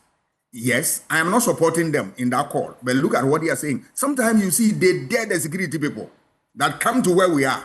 We will see. Can you imagine that? So it is a very difficult situation we find ourselves. But I always believe that there is always a way out. The way out is that our leaders should put on their thinking caps and then begin to fix the problem. It is not the case that we lack the ideas, but the political will is what is lacking in this matter. Okay. They are afraid because you touch what? Galamsey, you touch one vote. But look, at the end of the day, the cost of maintaining Galamsey, you compare that one to your life. One day, all of us will say that we are sorry and sorry to ourselves. That's if we're alive to say that sorry. Dr. Sasha, you want to engage Dr. Sasante? No, don't come in. I'm just that, I mean, when you listen to Doc and you watch the videos as we've been showing, and you see Galamsey site as I have been seeing when I travel to my home region. Look, anyway, we'll wait for when the government will say that some drastic actions must be taken, but they say we should watch how things are unfolding. So let's see. Let's bring in Dr. Asha now. Dr. Asha, well, you just might be eating something poisonous. If you're eating, yes. Yeah, you just might be. Let's hear you. Absolutely. I'm drinking something poisonous. Unfortunately, that's the sad state of the situation in which we're in this country. Now, one thing that comes to the fore is that, and this is, people keep saying this, that this whole issue of Galamsey has to be depoliticized. Because we have seen, and I'm sure the NDC has started to grapple with the enormity of the situation, because it's easy to sit in opposition and say things, but when you're confronted with the reality of it, then you come to realize how intractable the problem actually is. So then it's a collective problem for the whole country, for every individual. Unfortunately, we have bad elements within the citizenry who clearly cannot see the connection between the environment and development and the environment of human health. You know, and it is sad because this is how we've lived for quite a while in terms of sanitation, you know, throwing things away recklessly, the use of plastics. Why has Rwanda banned plastics and we can't? Tell me one good reason. Given all the problems that we face in Ghana with plastics, why has the use of plastics not been banned the same way Rwanda has done? You see, these things tell you that sometimes you just are you feel hopeless about the situation because you're starting to fight this, and then before you realize it, your own party members might be actually engaged in the Galamsey, as we found from both major political parties. It's a shame. Do you believe that any government at all can solve this Galamsey problem? Do you believe at all? Yes, if there is the will and the commitment to actually go down into the forest and actually enforce it. Absolutely. Because you see, the thing is, it's not a matter of can it be solved. It has to be solved. All right? So it's like you're in your house, you live in a house and it's been flooded. And this is the only house you have. You have to sit and think about a way to solve the problem because there is no other place to go. This is the only place you have. So you have to solve it. So it's not a matter of can, it's a matter of how you're going to be able to solve it. And since people campaigned on the back of solving it, we really don't care much. You know, when it comes to it, you said that you have what it takes to solve the problem. To solve Nearly every government has said that. Results. Nearly every government has said that. I mean, the NPP said that. Failed. They said they had Why would you hold a particular government accountable then? What makes this one special? All governments accountable. The reason why we should hold this particular government more accountable is because they're in power at the present time. Then NPP is no longer in power. So that's something that's left to be seen. We're dealing with the people that hold the reins of power. Okay. And if they are not able to solve it, we will ascribe failure to them because there's nobody else to blame. Okay. We shall now move to TEWU. By now, you've heard that TEWU-TUC is on strike and they are standing firm. I recall this started trickling in from last year. They have been saying that they will go on strike. I understand there have been a lot of engagements and all of that. But, Kojo, we have the minister who can at least make sure that everything is, at least he can help the situation, right? Yes. Dr. Rashid Pelpo is Minister of Employment, and he joins us on the line now. Grateful to you.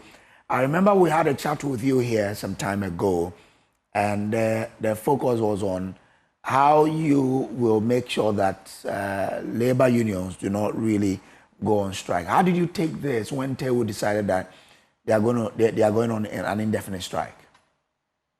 Well, I took it. Thank you. Good morning to everybody. I took it with a lot of pain because I thought that we had reached a situation where consultations are key in the drive to seeking what they want, and that in the process we were just warned, and for an indication that they were going on strike, it was just a day between when the information came and when the strike was commenced. And I assumed that it was not adequate. There was no time enough for us to interact more, because after having a discussion with the Fair Wages Commission, we agreed in totality that we will take everything they have asked for, work it out, and get it to the Ministry of Finance for them to sign and for us to agree, alongside others who are also having the same kind of problem. So we don't have to deal with one problem and the following day another problem will occur. So we assume that if there had been much more talk, they wouldn't have had the need to go on strike this manner. So I didn't take it with a lot of, I took it with a lot of pain and disturbance. Have you tried reaching out to leadership of TEWU to get them to the table? Yeah, I had a meeting with them. As soon as they declared that they were going to go on strike, I invited them to a meeting.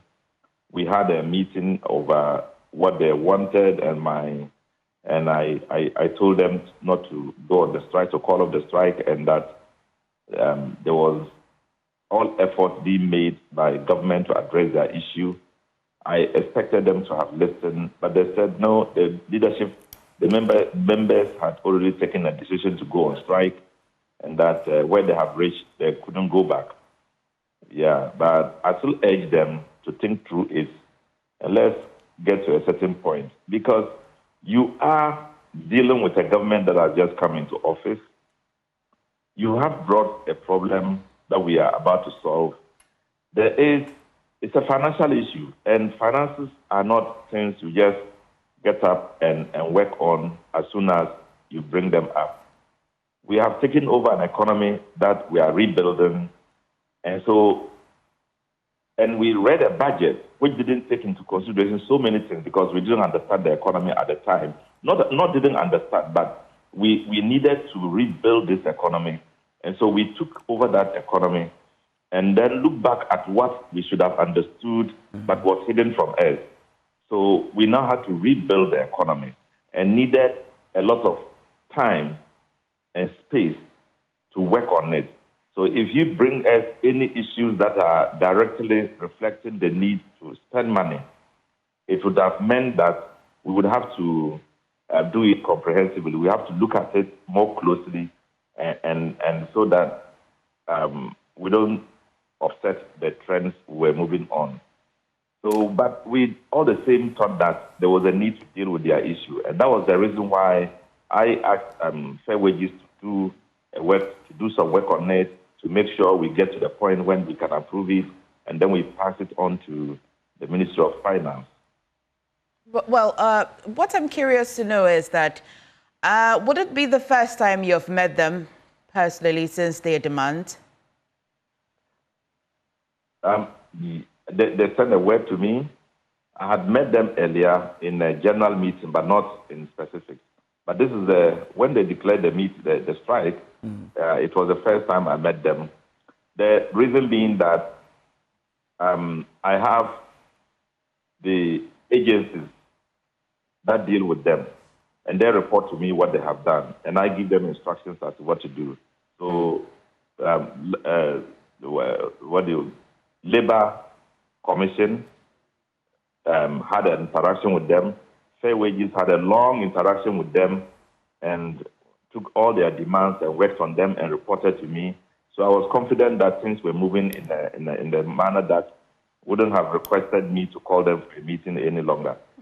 And so when Fair Wages reported to me, they had gotten to the point when they could just approve that. And they also reported to me, they sent it to the Finance Ministry.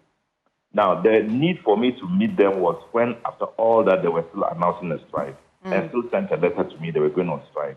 So quickly, I now didn't ask any of my agencies to meet them. I demanded to meet them myself and to have a discussion with them and to see what we could do, work together to let them understand what we have done, where we have worked up to, and the need for them to have the confidence that we would attend to their problem. So you say that at least because of the engagement that you have had with them, you're quite still surprised that they declared the strike. What are you thinking is encouraging them to still continue in their pursuit? What do you think is encouraging? What I got to learn was that the membership is so eager to push their leaders into such a situation. And once they don't respond to them the way they should, they are asking for, there's always a suspicion that the leaders are not efficient, they are working behind them and all that. So they normally will push them into such a strike action. But essentially what I know is that they have a strong need for us to respond to what they want. Unfortunately, it is the wrong time because you are dealing with a government which dealt with a budget that we didn't draw for 3 months, after which we now had to do a budget just to be able to run this, the government to the next year. So this year is not a good time for anybody to want to go on strike because it is when we finally understand whatever is happening, appreciate their concerns, pick them up, and are running with them and the economy that they should be worried that we are not responding to their needs. Are these concerns a current concern or the demands, I would say? Are these demands current demands or these are demands from the past? You describe them as arrears of maybe payments, arrears of good working conditions.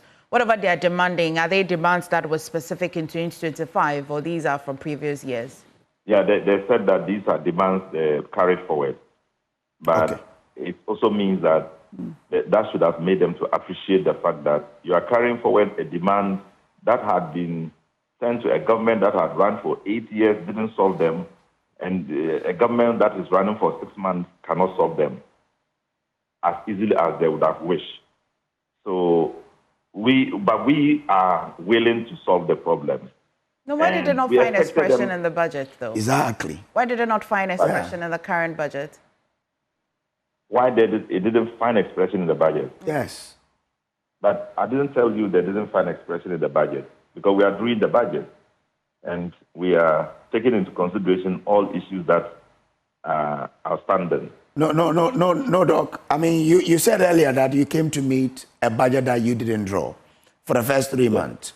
After that, you came to Parliament with your own budget. And the question is, why didn't this issue that you say you inherited find expression in that particular budget that you're operating on now, not the one you're about to develop? I have explained that we are running a budget, we are running an economy that had not been defined the way we came to see it. You all are aware about the kind of economy we have made. It went below C-. It became a junk economy. And so if you want to build this economy and all of a sudden you are picking up issues and saying, I'm going to solve this issue, it means you are not fair to the Ghanaian people. We are serving, in this respect. Okay. We have come to meet an economy. We needed to raise the economy, give it less work. And then in the process, you don't accumulate debt on yourself, and including the external debt and internal debt we had to deal with, a situation where GDP to debt ratio was about 100%, and then you are going to add more debt to it. You need to understand the economy. You need to our debt to GDP ratio has never been 100%. It went up to 104%, my dear, if you don't know. Check it out. Okay. But when you came, it wasn't. It was around, no, I it think wasn't. 70, I'm saying that yeah? I talked about the 8 years of administration of a government where we ran into an economy that had no, that is not the kind of economy that they gave a description to. We came to see an economy that had been minus C plus, C minus, but below C minus, a junk economy that we needed to get into the road. And so when you are doing so, it's not safe for you to begin accumulating extra debt when you knew that the economy itself was not functioning well.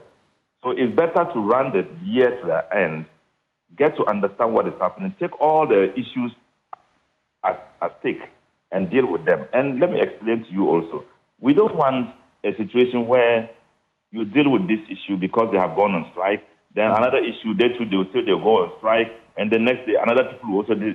We want to make sure we deal comprehensively with all these issues. So in the end, we don't have people saying, oh, we have been given this, these people have been given something, and these others have not been given.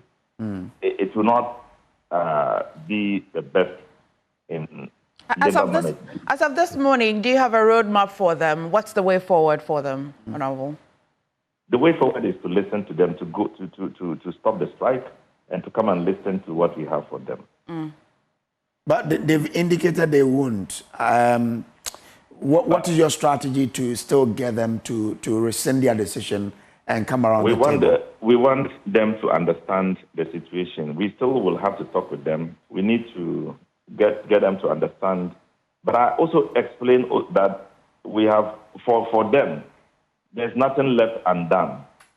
Everything had been done. All the issues had been presented to finance. The whole issue now is to include them in the next running budget, and the signature of the finance minister will be given to them. And all arrears and anything like that will be addressed. It's not like we are running away from the issue. We know that labor drives production, and we are keen to give labor the opportunity to function well, because we have a reset agenda. It's about an economy, but it's also about the minds of people. So we can cumulatively deal with all issues that have a direct effect on the economy. And we know labor is key. And so we don't want them to see that, or to have an imagination that we are not curious about what they want. Okay. Right. Thank you for joining us on the show this morning for this clarity and assurances. Dr. Asha, I'm wondering if you were listening to the minister. I like to think that TEWU, since I was a child, it's quite specialized in going on strike. They like to really go hard when they have certain demands. I don't know if you listened to the minister, and as well if you've been following the TEWU. But hold on. Do we still have the minister on the line? Oh, unfortunately. Okay. Dr. Asha. Let's talk about the nurses.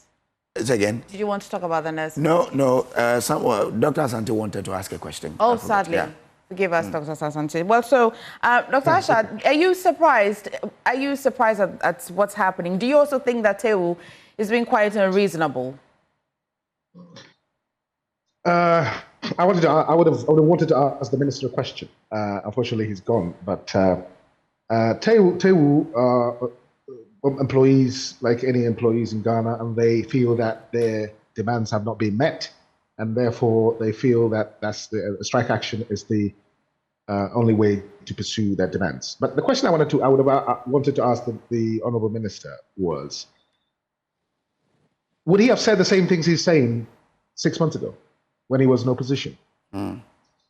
If TEWU had gone on strike 6 months ago and his party was in opposition, would he have stood in front of TEWU and said, hey, it takes time to solve these problems, so please calm down and give these people a chance to solve it?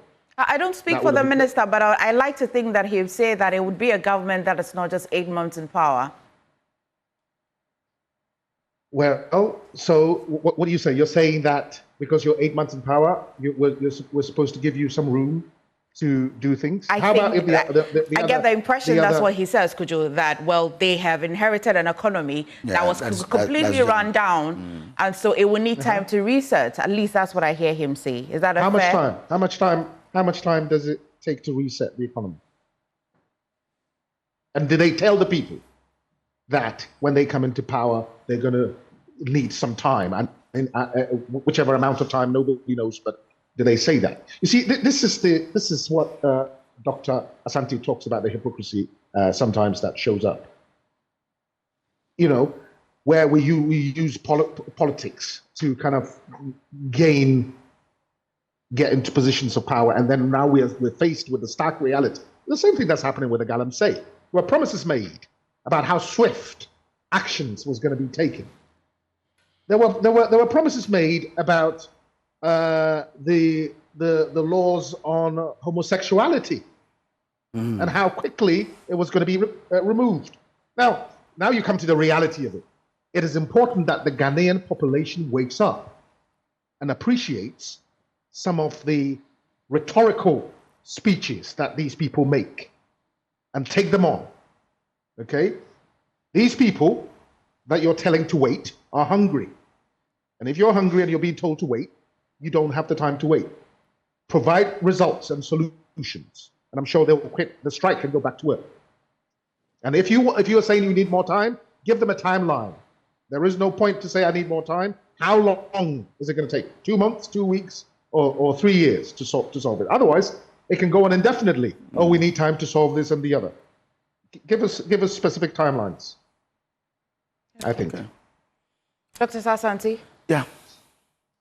Yes. My question, even though the minister is not around, I'm posing it and you hear it, that I want to find out from him whether his government did receive handing over notes. Did they examine the economy when they received those notes? Did they take into consideration some of these things? And when they were in opposition, did they factor into their calculations that things of this nature will pop up? And what was their solution to this problem? In fact, I want the lamentation should stop and government must get serious and fix problems. You recall, before, I think during the campaign, the president did say that when they win power, they want some honeymoon. You remember? Nobody accepted that because you should be prepared to come to office, and the preparation is part of the exercise that you do by knowing our problems and how you want to deal with them. And remember, we are not dealing with what? A government which has never been in power before. This party has been in power and they are alive to the problems that we have. So this is not a new thing. That every time working conditions of workers come up, they shove it under the carpet and then they don't deal with it. Another regime comes, then a group will pop up and tell you that this is a time to demand the pound of the flesh and all that. This is not new to them. But what I want from them is that, look, enough of the lamentations. Let's get serious. Let's fix the problem once and for all. And that is the way to go. Some of these problems have been compounded over the years. But look, you said in opposition that in spite of all the problems, you have the magic wand to turn things around. So now that you are faced with what the reality, you can't run away. You can't give excuses. And nobody is prepared to listen to what excuses. Remember that, as my colleague, Dr. Asha said, like, people are hungry. And remember, a hungry man is an angry man. You will not wait a moment for anything. No, just give me a second, and I apologize to cutting because we've just been joined by Dr. Bernice Welbeck. She is the executive secretary of the National Labour Commission.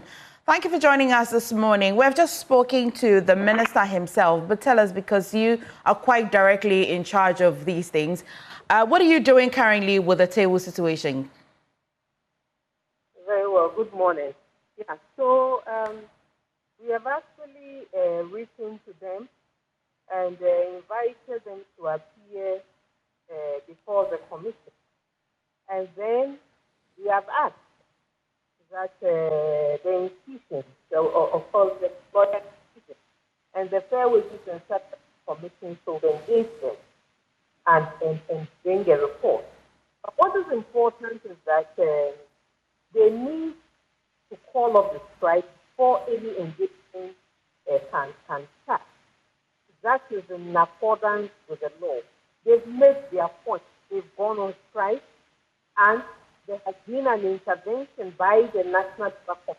Once we intervene and we acknowledge the notice, even though we had issues with the way the notice was set, we still went ahead and then we are saying all of the strike and let us have the matters resolved. These are matters of the so we are asking to meet the employer, like the Fair Wages and Standards Commission, which is the negotiating body of that, meet them and see how to address. And so that is our task at the moment. Tell me, since they... Forgive me. Please proceed. Yeah, so I'm saying that, yes, we are monitoring the situation today, and we don't know whether they have not written to us saying that they are not going to call up. Okay. And we are hearing, I've had a few engagement and the feedback that they are saying that they wouldn't call up the strike and the matters are resolved.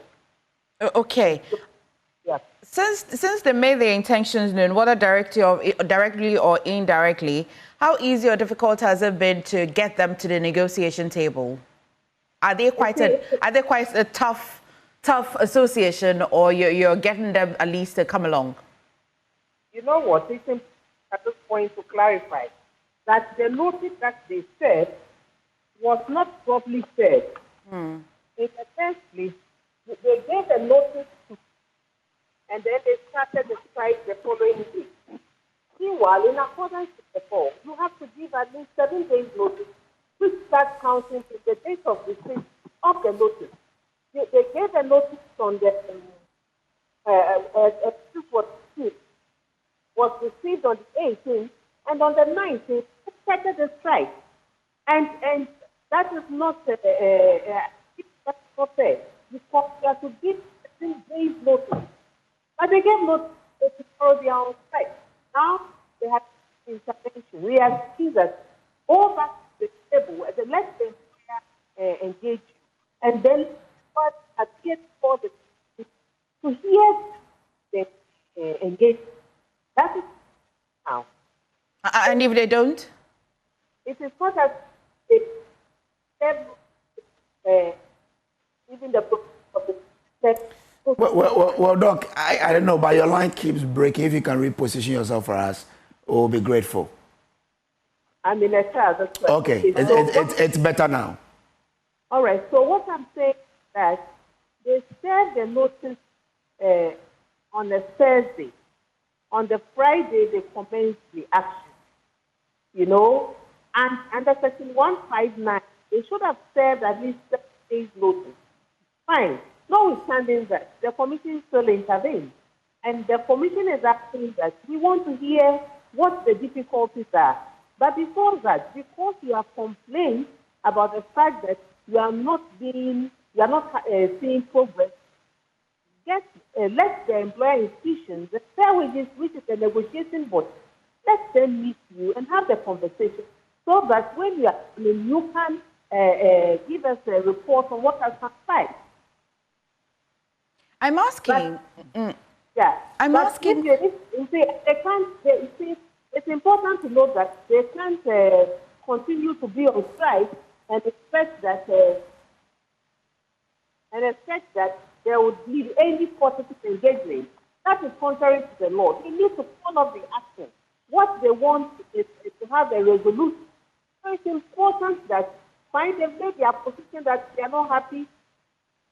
And now there's intervention. Follow the action and go and have the conversation. So if you say that they're saying that they wouldn't follow the action, can negotiation be held on track? That is not in accordance with the law. So that is. I didn't quite get that, Dobby. What will the commission do if they do not call off the strike? What the commission I can't say now. Currently, the thing is considering the market. Whatever the commission, you will get people. Doc, do stay on. We have Dr. Asante on the line. He has a question for you, Doc. Dr. Welbeck, thanks for the explanation. I have a big problem with the commission over the years. Whenever there is a labor dispute, you are quick to come out to tell us the position of the law. And then when people fail, you go to court, you make sure that they come and sit down and talk, and at the end of the day, nothing gets resolved. When are you going to change this situation for the first time, where what promises that government give, you will force government to what honor, so that we don't have a recurrence of this issue? I didn't get your... Yeah, the import of my question is that anytime there is a strike, people are, you quickly go to court, you tell them the strike is illegal, they have to come to negotiation table, they do all the things. And then at the end of the day, the government promised them that they will do ABC for them.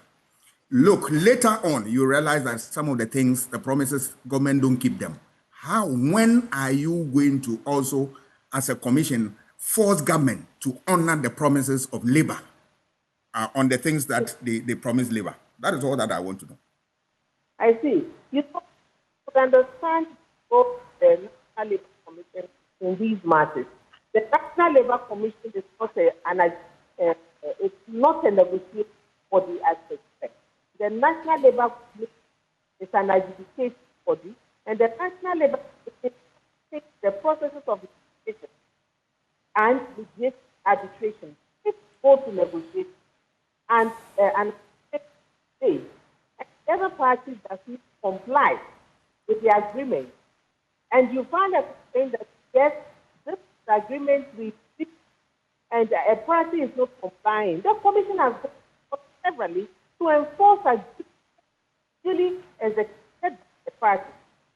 So if you say you have to partner with the commission, I don't see, because in this particular, they are saying that I don't know whether the negotiation concluded and the things have not been, or the negotiation has been solved.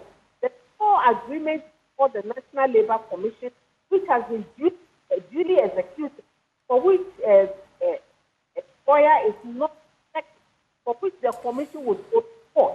So to put the market properly in perspective, we are saying that go and resolve whatever you have. Have a difficulty. The National Labour is coming and press the right to be done in accordance with the law. So if you say you have that we only come in to try, because of course, if you take an action, there's a process. And there's a process to ensure to take the action. The same law, it gives you the right to strike, has prescribed procedures for embarking on those actions. So the clarity. Okay. Right, the network is not really favoring it. But really, thank you for making time to join us on the show this morning, Dr. Welbeck. She's Executive Secretary for the National Labour Commission. Of course, we shall be following how the engagement with TEWU-TUC will go. But Dr. Asante and Dr. Asha, maybe we shall take a quick minute to address this new findings from the Global Info Analytics. It says that they conducted a poll or a research on the direction of the country, performance of the president, government, MPs, and governance as well. And I'll just read to you the summary of the finding. It says that the latest poll by Global Info Analytics suggests President Mahama's honeymoon might be over, although more than 2 in 3 voters still approve of his job performance as president. The poll saw the president's job approval decline from 73% in July to 67% in September, representing a 6-point drop. It also shows 22% of voters disapprove of the president's, while 11 did not have an opinion, resulting to a net approval of 45%. Every region now approve of the job performance of the president, the first time our polling data has recorded such endorsement. On the direction of the country, though a majority of voters believe the country is headed in the right direction, The September 2025 poll shows decline from 71% in July 2025 to 66% in September 2025, representing a decline of 5%. And for the government, voters continue to say the government is performing well, as 18% rate their performance as excellent, 54% as well rate as very good, 12% as average, and 16% as very poor and poor. Well, so it looks as though while they still have the majority on their side, the poll is suggesting that the goodwill that the president and the current government are enjoying might just be declining. Are you surprised at this finding, Dr. Sasanti? Are you? I am not surprised because, you see, and politics, if you really want to examine, you look at it from the political perspective, economic, social, right? From the political perspectives, there are things that the government have got them right, and there are others that we have concern in. If you look at the negatives, you can look at the issue of what arrest and detention and bail condition. It's a fact. It's a worrying situation for a number of people, all right? And people will raise eyebrow on these things. If you want to look at what issue of what the positives, we have seen, the stability in terms of the political space, and that people believe that there's a new regime that is coming with what? A new energy to drive things. So they are hopeful that at the end of the day, something good will come out. Look at the economy. Yes, where they picked the economy from. There's no doubt that the economy was in shambles. You've seen a little improvement. Yes, but of course, there are difficulties. What are the difficulties? You can see difficulties in the way they've managed what? The handling of what? The Galamsey issue. It's still a thorny issue that people are talking about. Issue of unemployment is still what? A problem.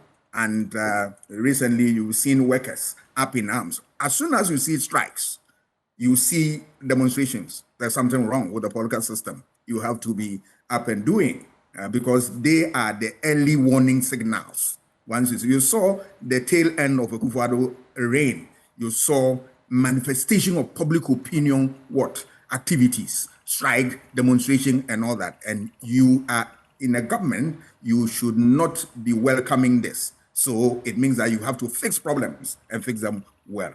The direction of the country, people are very supportive of that. I also share in that opinion that the direction is good, but except that there are challenges. And the challenges, they cannot continue to what? Apportion blame and lament over the issue. We inherited this and that we are not ready for it. We are now studying the system. No, no, no. You said you had what it takes to turn the things around. You've been given the opportunity. Demonstrate knowledge, demonstrate experience, and then put into practice what we want to see. No excuses. So that is what is missing. And I expect the government to take this research into their stride and then would use it and improve the lot of Ghanaians if they really want to stay afloat with the views of the people. Thank you, Dr. Sasanti. We're wrapping the conversation. We have just about 30 seconds. Dr. Asha, you want to wrap the conversation for us, especially on the performance? Well, as Dr. Sasanti has said, the NDC has done something. They haven't done everything. They've done something, which is worthy of commendation. There are things that they haven't been able to do yet, and then it begs the question of why the various promises that were made. But time will tell, I suppose. And these polls are an indication of what the Ghanaian population feels. Of course, polls are subject to biases and to depends on the modalities of the polls, but it is a picture from one angle as to what the people that they polled think. So absolutely, there are things that the government has done well, and others that still remain to be done, and we're hoping that those things will be resolved as quickly as we can, so that we can all see some peace of mind. Okay. Thank you. All right. Thank you very much, Emefa. Well, yeah. I had to do something yesterday we couldn't do. Okay. One of the people we speak to when it comes to Galamsey, Dr. Solomon Owusu, celebrated his birthday yesterday.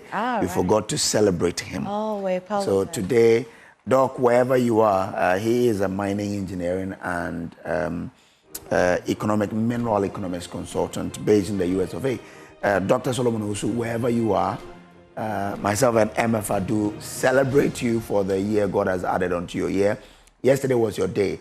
But I mean, we crossed it, but we are still praying that God will elevate you, will keep blessing you, and make you grow beyond all bounds. May you enjoy the new year God has added to you. Dr. Solomon Osu, please do enjoy your day wherever you are. Related birthday to you. Thank you for joining us, to you both. Doctors, Dr. Sasanti, always a pleasure. And Dr. Benny Esha as well, thank you so much for joining us with your thoughts today on News Review. This is how we wrap News Review. But there's so much on the show, you want to stay with us.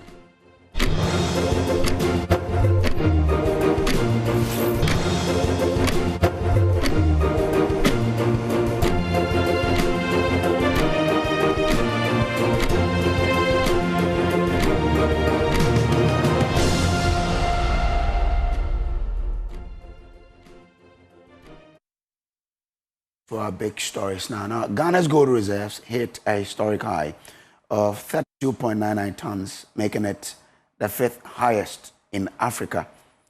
But how do we sustain the gains to provide the necessary buffer for Ghana's volatile economy? Are there any critical issues to the Bank of Ghana's hedging strategy, and what should be the best way forward? We are going to discuss these issues with Dr. Atuahene, who is a banking consultant. He has written a long piece on this from his experience and what can be done in this area. Doc, I'm grateful to you that you've been able to join us here. Now, you've laid the issues bare, and you are sending sort of a warning to the BOG to tread cautiously. Why must the BOG tread cautiously when we have abundant gold in this country?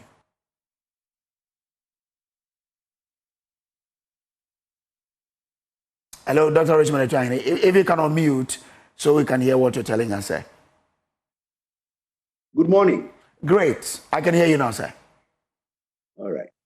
Well, thank you very much for the opportunity to speak on this critical issue in the Ghana's history. There are too many issues surrounding gold that needs to be looked at critically. Okay.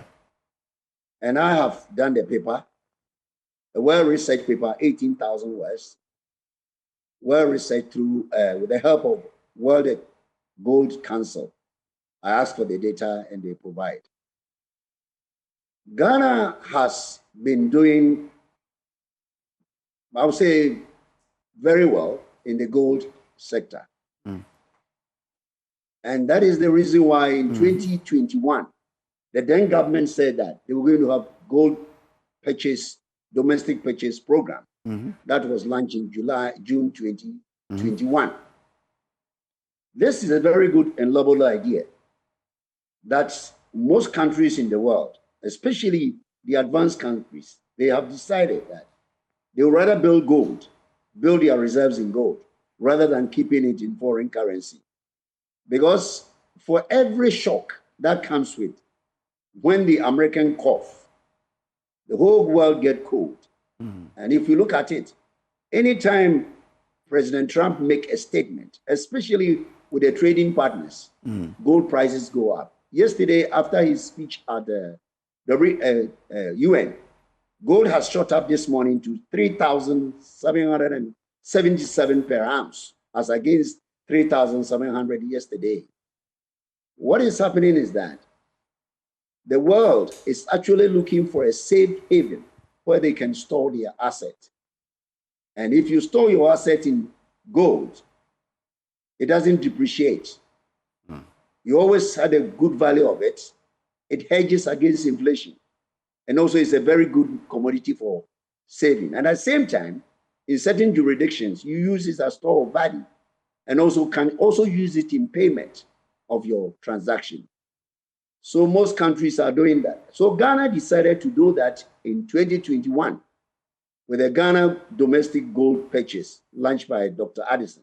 And it has gone on from 8.7 tons, 8.78 tons to currently it's about 36. As at the time I did the work, it was 32.9.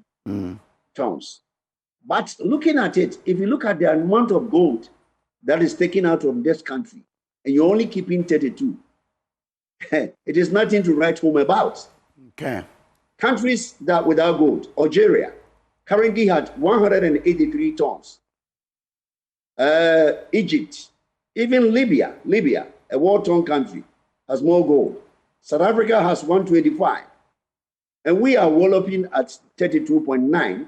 And with this insignificant amount, somebody wants to go and play games with it, the hedging. So I am advising them that we should be very careful. We have seen it before. We saw Ashanti. Ashanti in 1997 was basically wiped out by 2001. So anybody going to foreign derivatives must be very careful and understand, especially when your production or what you have is insignificant to the total world market. You don't go in when you don't make any serious impact. You choose to build the reserves and build the reserves as the South African has been doing. South Africa has been doing it for the last 20 years. They've been building the reserves up to 125. You only have 32.9.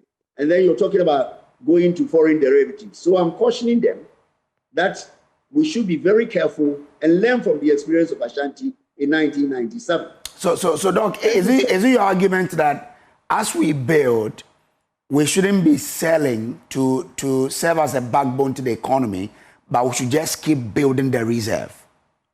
Well, nobody is saying don't sell. After all, if you look at it, they've bought 183 tons since the inception of the gold program. And they have sold basically minus 32. We've sold over 100. Yeah. So I'm not saying we're not selling.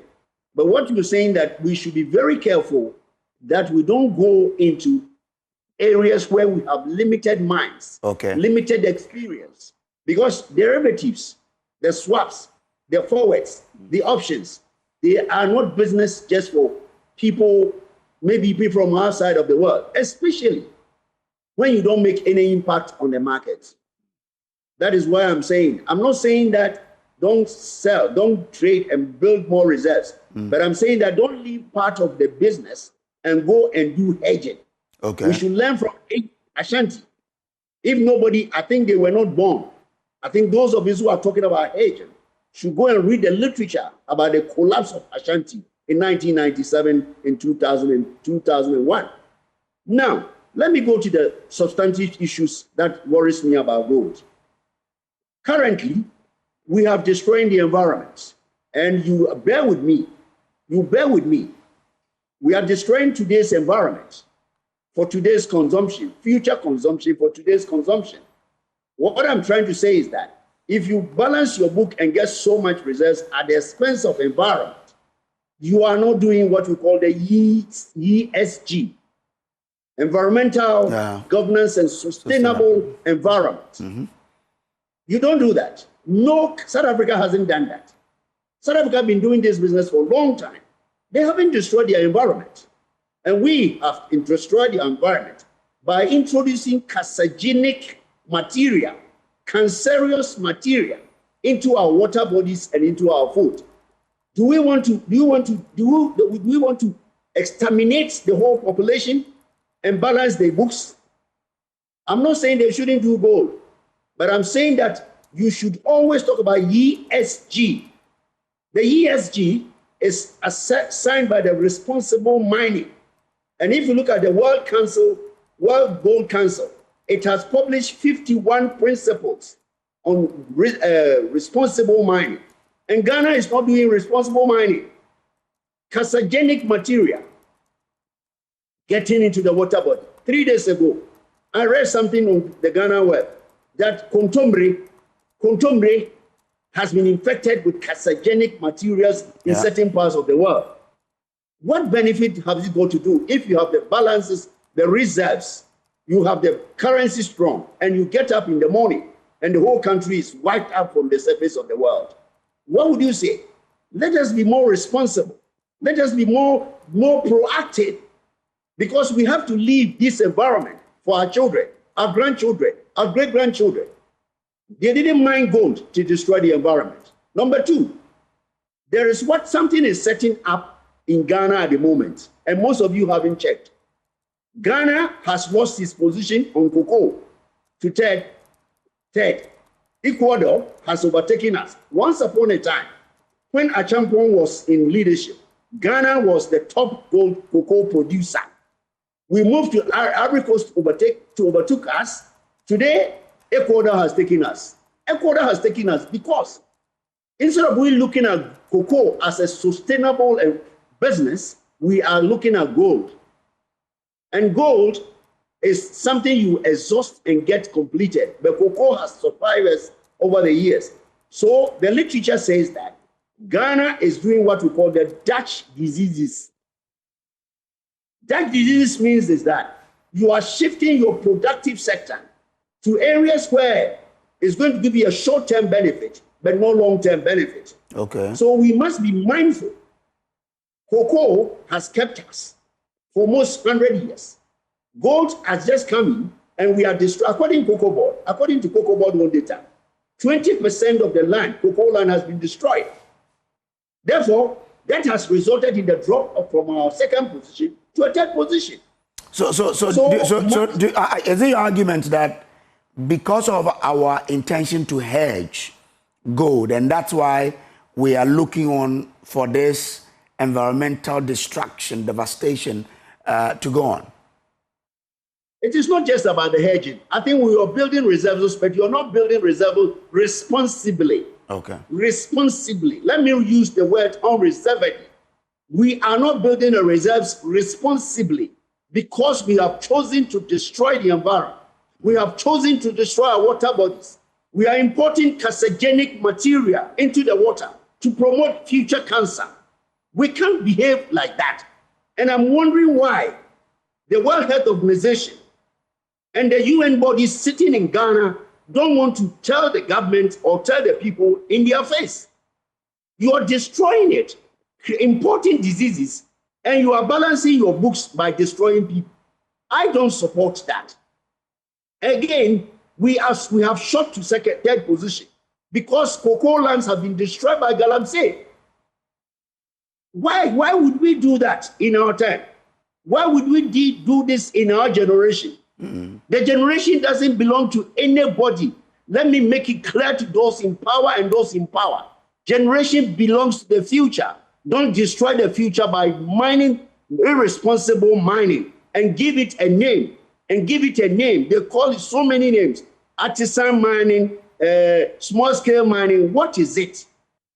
Ghana has mined gold since 18-something. They didn't destroy the environment. They didn't destroy cocoa farm. But Doc, what if the authorities tell all of us that the gold they are using in building the reserves is what they are buying from the licensed small-scale miners or mining companies? Will your position change? Whether you call it license or what you call it, that's why I say that. For me, artisanal mining in Ghana is not done properly, whether it's called artisanal or small-scale mining. They are not done properly. They are done on water bodies. They are done on cocoa farms. Why? Fishes are destroyed. Contemporary is getting poisoned. Anything is going to get poisoned. What would it benefit you if in the future you import all the cancers from where to this country? Let us be very responsible. Let us be very responsible and live better for generation. Ghana was not meant for just our generation. And I'm very passionate about it, Dan. Ghana is not meant for the current generation. It's meant for generations to come. If you build your reserves, if you hedge and hedge and hedge, and by the time we get up in the morning, about 1,000 people, we saw the COVID. We were very fortunate. We get up in the morning, about 20,000 people are dead. What would you do? Have you got the facilities? So my problem is simple. The paper is just simple. Telling people to be more responsible. It doesn't care. I don't care which government started it. I don't care who is doing it. My concern is that my mother left me a cocoa farm. And today cocoa farm has been destroyed. We don't have cocoa farm. We have pitches and mud in that place. Why? So for me, I take no excuse to anybody. I'm speaking to them, whoever is in charge, that you should listen to me. I think the World Bank and the IMF must begin to talk to this issue and stop coming to review Ghana's economy. The World Health Organization must take interest in what is going in Ghana because we don't have the resources to solve. Even the hospitals are not ready for even what this. It's not the status of the hospitals in Ghana. And when they are sick, they are flown over where? Go and get treatment. What sort of nation is this? Okay. I'm speaking to you politicians. Well, one of the issues you raise in your write-up has to do with operational and technical risk, and risk, and you mentioned it, that hedging is a complex business. It is one that requires expertise, tight governance, and transparency. And you say that's a weakness that has stripped Ghana before by bringing in the Goldfields hedging debacle of the 1990s. But are you saying that we don't have that expertise since that time? We've not built that expertise, and we don't have anybody at the Bank of Ghana who can really lead us in the right path to take advantage of hedging? Because I'm not sure hedging has disadvantages. Thank you very much. You know, hedging has never been a business in Ghana. So I don't think everybody talking about it is a theoretical person. They are not operationalized. They are not people hands-on. You can read a textbook, but if you haven't done it before, you don't seem to appreciate it. Bank of Ghana, for me, even the little that we have to manage about the finances of the economy, look at the non-performing. Look at the non-performing. We are not be able to do that. Why do you want to add something to it when we don't even make any impact on the international market? Number two, we don't have the expertise. When I say expertise, there is a difference between a textbook, like you call me Dr. Atuahene, and I'm just a textbook doctor, not a practitioner. That is, Ghanaians should get it clear. There's a difference between a textbook achieved professors and doctors and practitioners who sit at the dealing room, who sit at the gold dealing room in Dubai, in Singapore, in UK, in America, dealing. You don't understand. You go and read a textbook. You go for put, options, forward, swaps. What is involved, you don't even understand. So I am telling them that we should learn from the AG's, the Ashanti experience, where we nearly lost everything. And government at times even had to go and settle something. All because somebody went into hedging without understanding. It's not a game for faint-hearted people. It's not a game for people who do not understand. It's a game for people who have been in the business and know the business and have done it. So that when you do it, you understand the ramification and the problem. Bank of Ghana, let me ask you this, let me tell you, the same Bank of Ghana, when the 2022 DDEP, what happened to Bank of Ghana? It's now a bank without capital. And you won't sit building your capital. You won't sit looking at your referencing your capital. You're going to take another risk. After all, South Africa has been in it, and they do on hedge position. On hedge position is that continue to build your reserves responsibly. Don't go into the areas where you don't have the expertise. Don't go and hire the JPs to come and tell you this and that, as they did in the DDEP. They hired consultants to come and tell us, and the consultant did not understand the ramification on the society.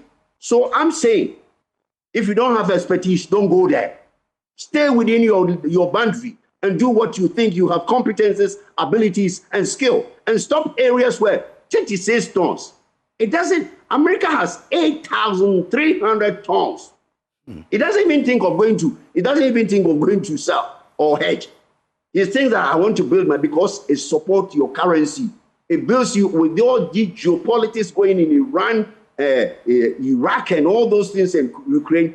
Countries are buying. This morning, to shock you, China has decided to increase its acquisition of gold reserves because China looks at America. One day they get up and Trump says something, and now they said, look, take your dollar and let me take my gold.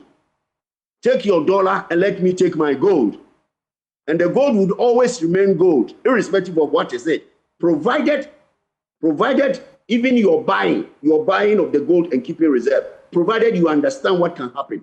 Because when you get up tomorrow morning and gold has dropped from $3,700 to $1,000, what would you do? It wipe off all that you have positives. It wipes it off. Yeah. This is spot business. I'm not talking about forward. If you get up tomorrow morning and gold has dropped as low as $1,200. The gold that you're sitting on is gold for storage, not gold for trading. So I would advise them that, having learned from the GDP and the suffering of the central bank, anybody who wants to take any action must really understand the ramification, the implications, the challenges that it brings to the country. Now we have to look for capital to the Bank of Ghana. How can you run the central bank and run it down? And now you want somebody to fund you. The same thing, you go and take another risk and you get it pulled down, and all that will tell you go out. We cannot go on the way we are going. And from the explanation you've given, and looking at the graphs to be showing on the screen there, the reserves that America has, what IMF even has, China, Germany, or what have you. If we have 36 tons and we'll still keep building and selling, what strategy can we really adopt for us to even cross 100 ton in our reserve if we keep selling? Thank you very much.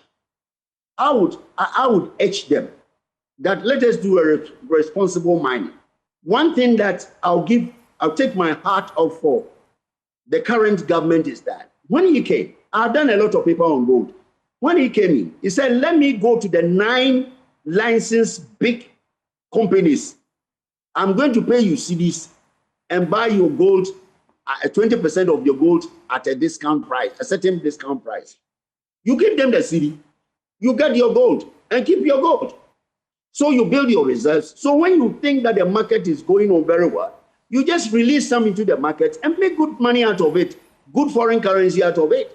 But don't begin to think about that. I have 36, so I'm thinking of going swaps, futures, options, and what have you. I mean, I say, let me repeat, it's not a place for faint-hearted. It is for a place who have had the depth knowledge, the understanding of the gold market. People don't even know that we have gold bullion market in UK. People don't know that there's a bullion market for gold in Singapore and in UK and in America. And then you store your gold and you store it and make sure that when you have enough, you dispose it and buy. That is exactly what they did.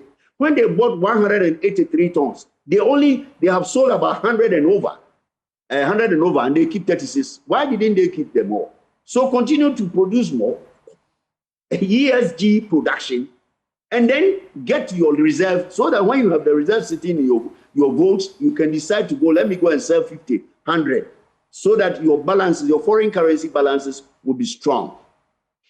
Are we in a position to say that, for example, if our gold has not reached, say, 150 ton, we wouldn't sell some? Because I'm looking at what we have compared to what I see on the screen for other countries, and I'm like, we are nowhere.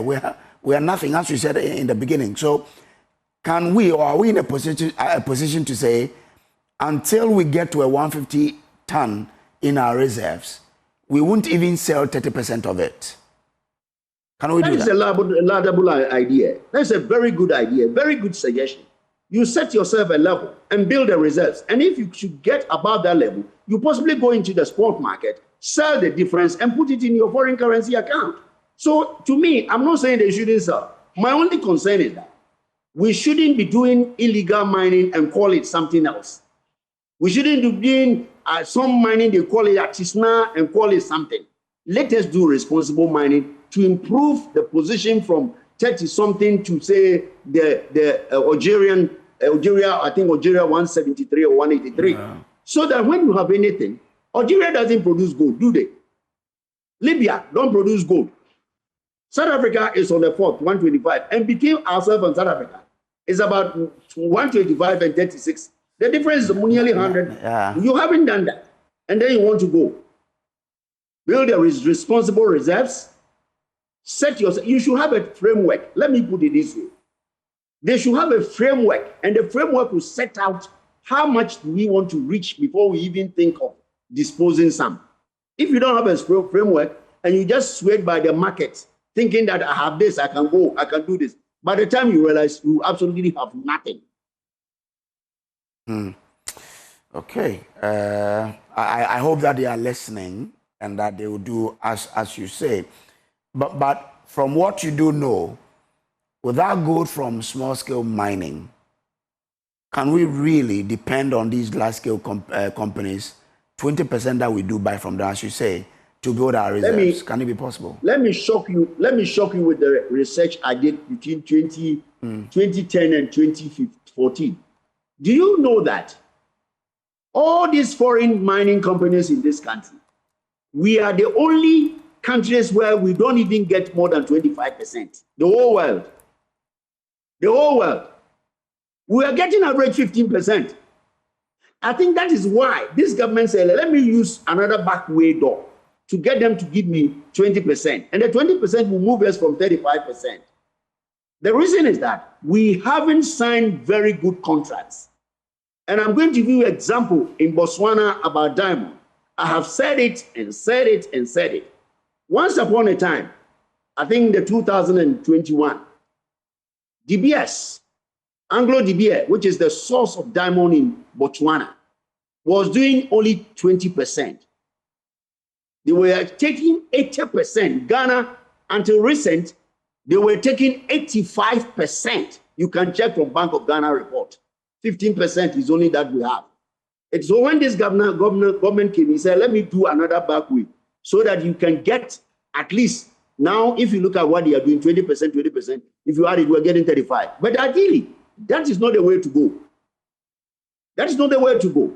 We should bring all the miners together, the corporate miners, the large miners, and see them, hey, Joe, Botswana tried it from 20. Today, Botswana is earning 40% of all diamonds, starting from 20. By the year 2025, they are earning 40%. They called Anglo and told the Anglo-American DBS. He said, hey, if you don't want to go, pack and go. Originally, they said they wanted to go. After 6 months later, they came back, oh, we will do it too. Because you see, when there is gold on the in the ground, it doesn't add food to our place table. It doesn't add up. See, they need the gold to do what they want to do. Diamond did it.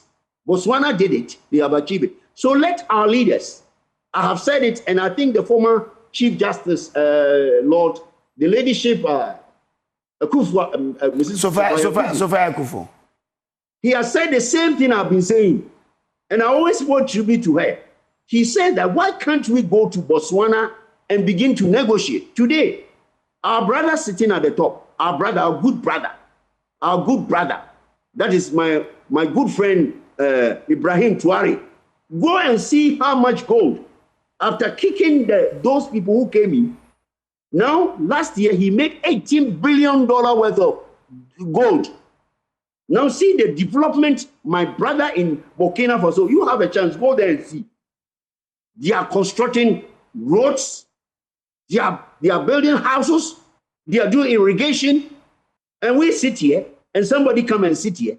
He mines your gold 100%. He said, I have signed a contract you signed a contract in Gordisbeck Tank. He said 15%. Can't you sit down and negotiate? Our leaders, I am charging you, go and learn from Botswana. From 20%, today they are talking about 40%. You can't sit here and keep your mouth shut and say that we are looking for foreign direct investment. They are ripping us off. They are ripping us off, both the environment and both the resources. So let them go and do the right thing and learn from other areas. Learn what some people have done. Why can't we do it? Okay. Let's see. I believe that those who are at the helm of affairs will be listening and will take a cue from this. Dr. Richmond Atuahene, I'm grateful to you for joining. Let me finish. Okay. Let me finish. Okay. What hurts me about this gold is that this Dutch disease has crept into Ghana. People are not going to productive sectors like the agric again. Cocoa has dropped from third position to second position to third position. because we are giving all our resources to gold instead of looking at cocoa, palm nut, what do you see? Cashew nut, rubber. Instead of we doing it, we're taking our eyes on it. Nigerians did it. Let me tell Ghanaians. In 1970s, when the oil boom came, Nigerians took off their eye. And what did you know what they realized? They were importing gari. They were importing a gari from Ghana. Meanwhile, they used to produce eba. They were importing rice. You shift your eye on the strategic side of the economy and look out for easy way out. And when you get it, what do? By the time you've got the gold 20%, 40%, there is no cocoa farms. And then you see the ramification of the Dutch diseases that I've been talking about. If they don't do that and they continue to look at gold and gold and gold and gold, the Dutch diseases will set in. And the Dutch diseases came from Netherlands. When they find North Sea oil, they decided to leave everything and went for gold. By the time they realized their infrastructure, the economy was down. That is the same way we are going. Let us look at the Dutch disease implication on the Ghanaians' economy now and future so that we can reposition the country for future, for the children unborn, and yet to be born, so that they will come enjoy the fruit of our fathers. Thank you very much, and God bless you. Dr. Richmond Atuahene is a banking consultant. You heard us speak to him there. Well, let's the discussion continue wherever you will be. Thanks for joining us. There's more to come your way here on the show. But there are those of you in Takwa who are watching us now. Good morning to you and to other policemen who are watching us at the Takwa police station. We are grateful to you. Moses Enimel, you are with the MTTD in Takwa. Thanks for doing the viewing. We'll take a break. We'll be back with more. Please do stay.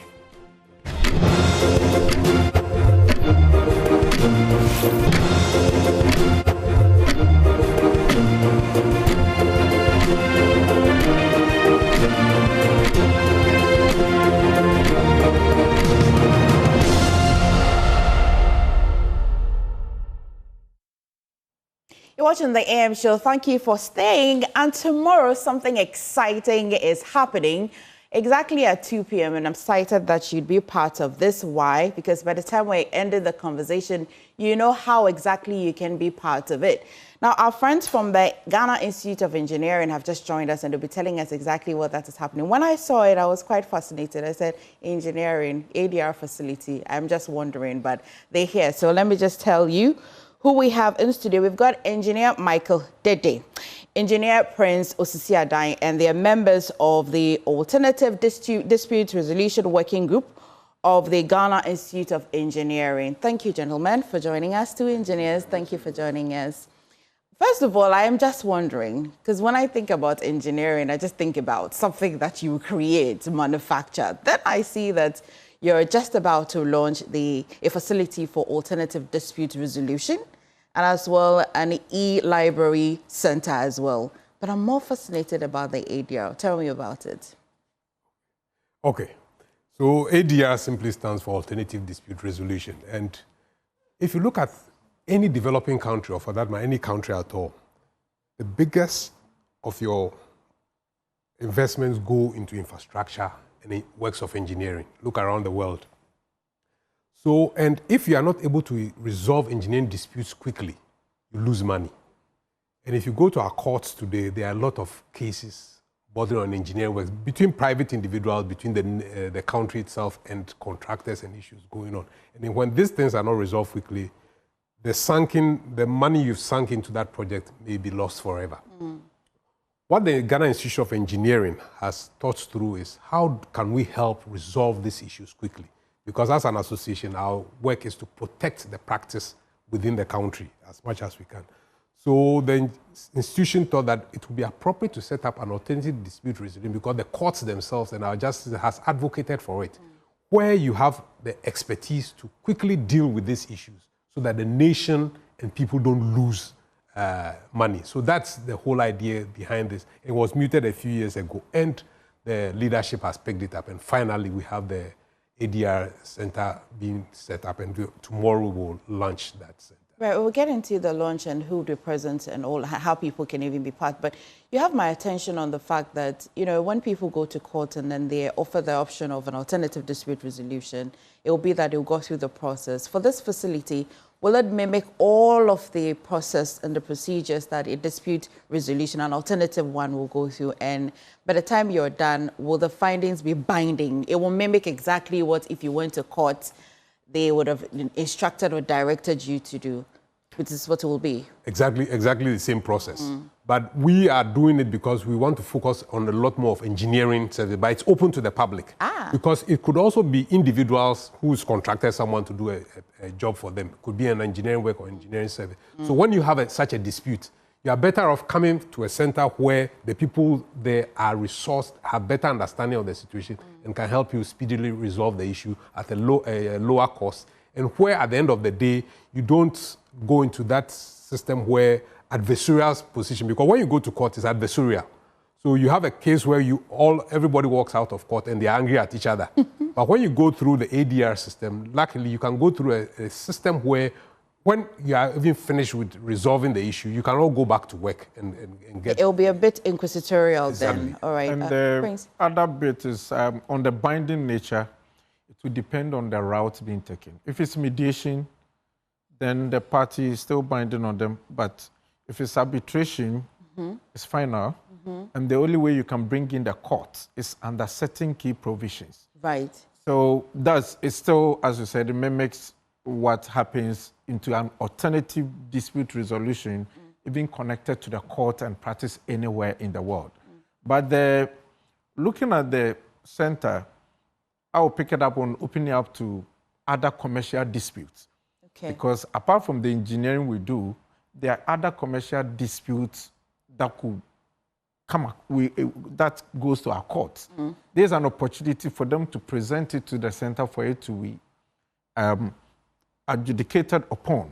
So apart from our members, non-members can also come in with disputes. Whether it's even non-engineering, you can still come in there to make sure that it's adjudicated for you. This must be a very significant milestone for the Ghana Institute of Engineering then. You mentioned that it was mooted some years ago, and it's taking about how many years for you to see through the project? It was, the first time it was mentioned at the council level was 2023. Okay. Oh, that's not too far. Engineers well, of course, fast. these are engineers. we move faster than the other projects. Okay, and especially it's your own project. Exactly. And the benefit of it is also to you. We move with precision as engineers. Okay. But what is exciting about it is that it's a state-of-the-art facility. Okay. So you can even come in there and you have parties sitting in Australia, in the US, Dubai, anywhere in the world, and we can still adjudicate the matter, because if you look at the facility that we set up, it's state-of-the-art. And when you come to the facility, immediately you are done. The recording system, everything is transcribed, and you have your document available for you. So not in most of our courts, you go in there and the record of proceedings, you need to apply and manually. By the time, but because we are engineers, we need to add another notch. Right. So by the time you leave the center, everything that you have is really readily available for you to use. And if you look at the people who superintend over the whole project, we have board of trustees. Okay. And on the board, we have her leadership, Barbara Akayensu, who was Justice of the Supreme Court. We have lawyer Isan Kuma also in there. We have Professor Richard Frimpong, who is a professor of law in Canada. Then we have our own president, Engineer Hedge. Okay. Then we have Engineer Kofi Sampong, who has a lot of background when it comes to the finance. Apart from that, the day-to-day operation, we will have an advisory group, but this one will be approved and be put in place by the board. So what we will say is that watch this movie, how it goes. It will, yeah. But if you look at the kind of arbitrators and mediators that we're going to have listed, these are seasoned people, both in engineering and in legal practice. Okay. So when you come in there, there's nothing like biases, there's confidentiality, you have state-of-the-art. So it's even in the interest of most people involved in dispute to come in there. But what is fascinating about this whole thing is that You know, in the engineering space and construction space, people move around a lot because you're working on this project with that consultant. So if you go to court and you are fighting with him and you are, there's that, we are fighting like in what court. they just said. Exactly. Yeah. You struggle to work with him on another project, but there's that potential that you move and you meet on another project. But this system that we have created, the ADR system, which is being practiced, but we are also complementing what exists, is that you live there and you're not fighting anymore. Not pensive. Exactly. Okay. You continue to work together. This tells me that for the engineering space, you must have a lot of disputes then. So at least to trigger that you want a facility that will be solving your problems. Is that the case? So I'm just imagining. No, there are disputes, but the problem also, for us as an institution, it's also a learning process because all our members are supposed to go through what we call continuous professional development. So if we host this facility, what we're also going to be doing is to be learning from the process in terms of preparing contracts. When people don't structure contracts properly, it ends in disputes as to who is responsible for what the details are and issues like that, what standards are supposed to be applied. So in doing this, it also becomes a learning process for the institution where we can use to train our members and say, look, when you are developing contracts, don't miss this, don't leave this out. Actually, hire a lawyer. Did you not? Well, hiring a lawyer is one thing, but the other thing is you can miss certain details when it comes to the engineering works itself. Okay. So what standards are you going to apply? Right. Because sometimes people simply enter a contract and say, okay, put up this building for me without listing any standards. So, and standards, once they become part of a contract, are obligatory. So you need to ensure that what standard is supposed to be applied for this kind of work is listed in there, people going through. So when you don't do your contract properly, it could be just commercial people dealing with each other. You can end up with a problem because the owner comes to the side and says, but this is not what I asked for. The man says, but this is what is in the contract. Or this is what you asked for. So it becomes a misunderstanding. And then we say, okay, then let's go and seek resolution. Okay. So these are some of the things that are out there. There are also issues where people have just done bad work, clearly bad work, and the client is not sure how to deal with it. So when you come to the ADR place, we can sit down and say, look, this is it. Man, you have not done this right. Let's do it properly. That's really nice. Those are some of the... I see that you're not just launching the ADR facility, you're also launching an e-library. What do you need a library for, engineers? You know, engineering is always linked to development. Okay. And we need to always keep up to date. So what we intend to create is that a digital library where there's connection to most of professional groups globally. So if you are a chemical engineer and you want some information from Association of Professional Chemical Engineers, you can log in and get that kind of details. If you are a mining person, maybe Mining and Minerals Engineering Association in Australia, whatever information they have, when you log in, you can have it. So the whole idea is to serve the engineering community and even non-engineering community. Because sometimes you have people outside engineering practice that need state-of-the-art information to thrive on. Who are these people? Even when there's a dispute involved in court, and lawyers want some development in an area of engineering, they can just log into this e-library, do their research, and come and produce it. Judges can also come in there and say that there's this area of practice that I need so much information to be able to make sure that I should pretend over this matter. So the whole idea is to be able to make sure that engineering in Ghana doesn't sit alone, but it's connected globally, and people can access information and readily use the information. Well, Engineer Dede, I hear you that for the ADR facility, you're hoping to resolve disputes quite quickly so the money is not stuck at one place for a long time, make progress, especially for your profession. And as well with the e-library, accessibility to information, easy access. Well, I like to think that you're not doing this in the vacuum. The two are together, sitting in a bigger picture. You want to let me into this picture? No. So for us as a professional body, the first thing is that we need to protect the practice here in Ghana and also to ensure that it meets the standards of other practices elsewhere because engineering practice is universal. It's not unique to Ghana.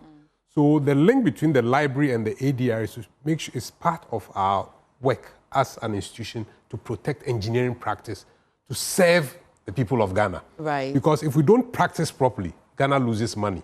People lose money. So the whole idea here is to say, how do we ensure that the institution can provide services that lend to protecting the practice in Ghana and encouraging and making sure that we as a country benefit from the practice of engineering. So that's the bigger picture of... And infrastructure in Ghana.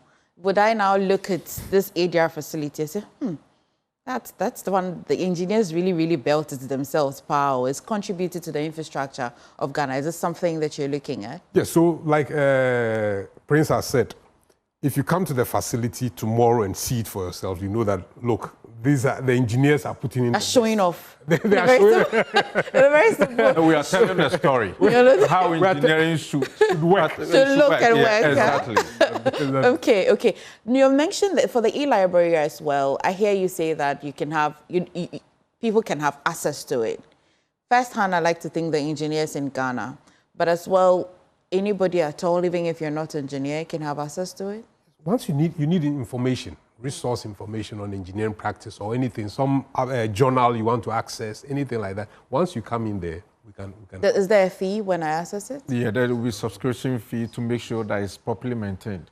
But the whole idea is that we are even talking about even looking outside. But what about some of the engineering developments in Ghana? So we also want to... This will accelerate the process where we digitize most of the information related to engineering practice in Ghana, so that people sitting outside the country can also access our information, because we cannot be consumers of always foreign information, but we need to also export whatever we have. So it's a vis-a-vis and it's a connection between Ghana and the outside world. Okay. I know that is tomorrow, and it's at 2 p.m., but you want to tell me more about it as well? Who is attending? Who are your special guests? So the special guest is the acting Chief Justice of the Republic. Justice Baffoe-Bonnie will be there to grace the occasion. We have our own president, Engineer Hedge, also being present. We have our past president also being present. We have the board chair also being present. That's her leadership, Barbara Akayensu, will also be there. Lawyer Isa Nkuma will also be there. He's part of the board. Then our members and our invited guests will be there. Okay. So we have people...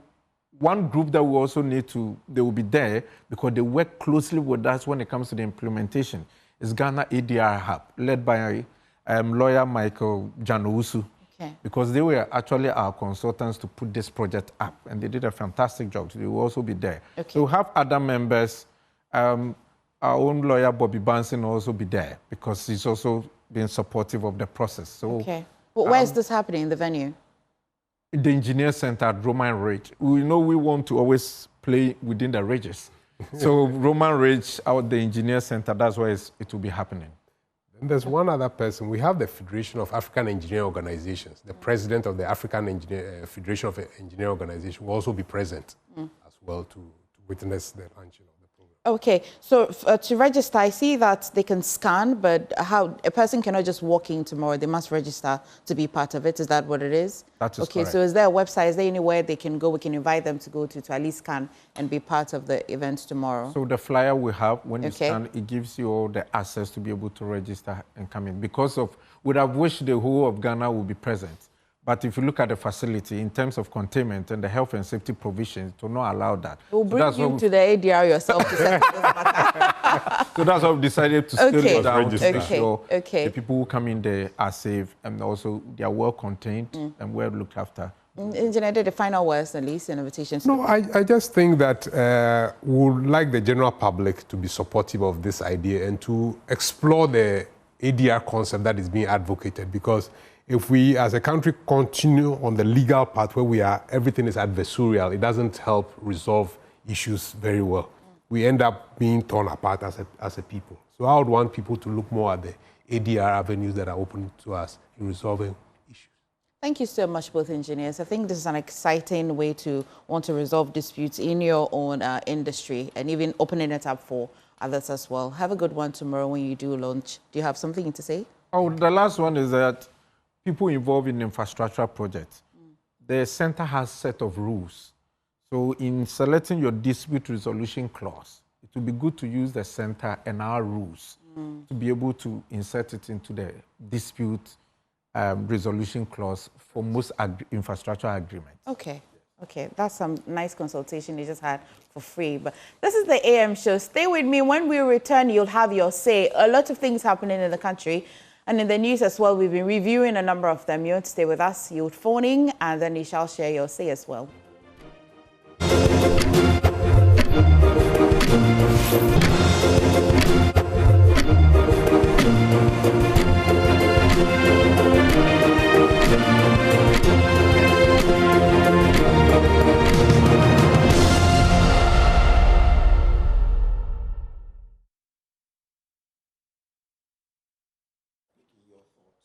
On the several issues that we've discussed, I mean, on the news review, we tackled a lot of issues, from the tariff increment to the labor issues where TEWU-TUC has declared an indefinite strike. The minister says he's met them, but they still stand by their decision.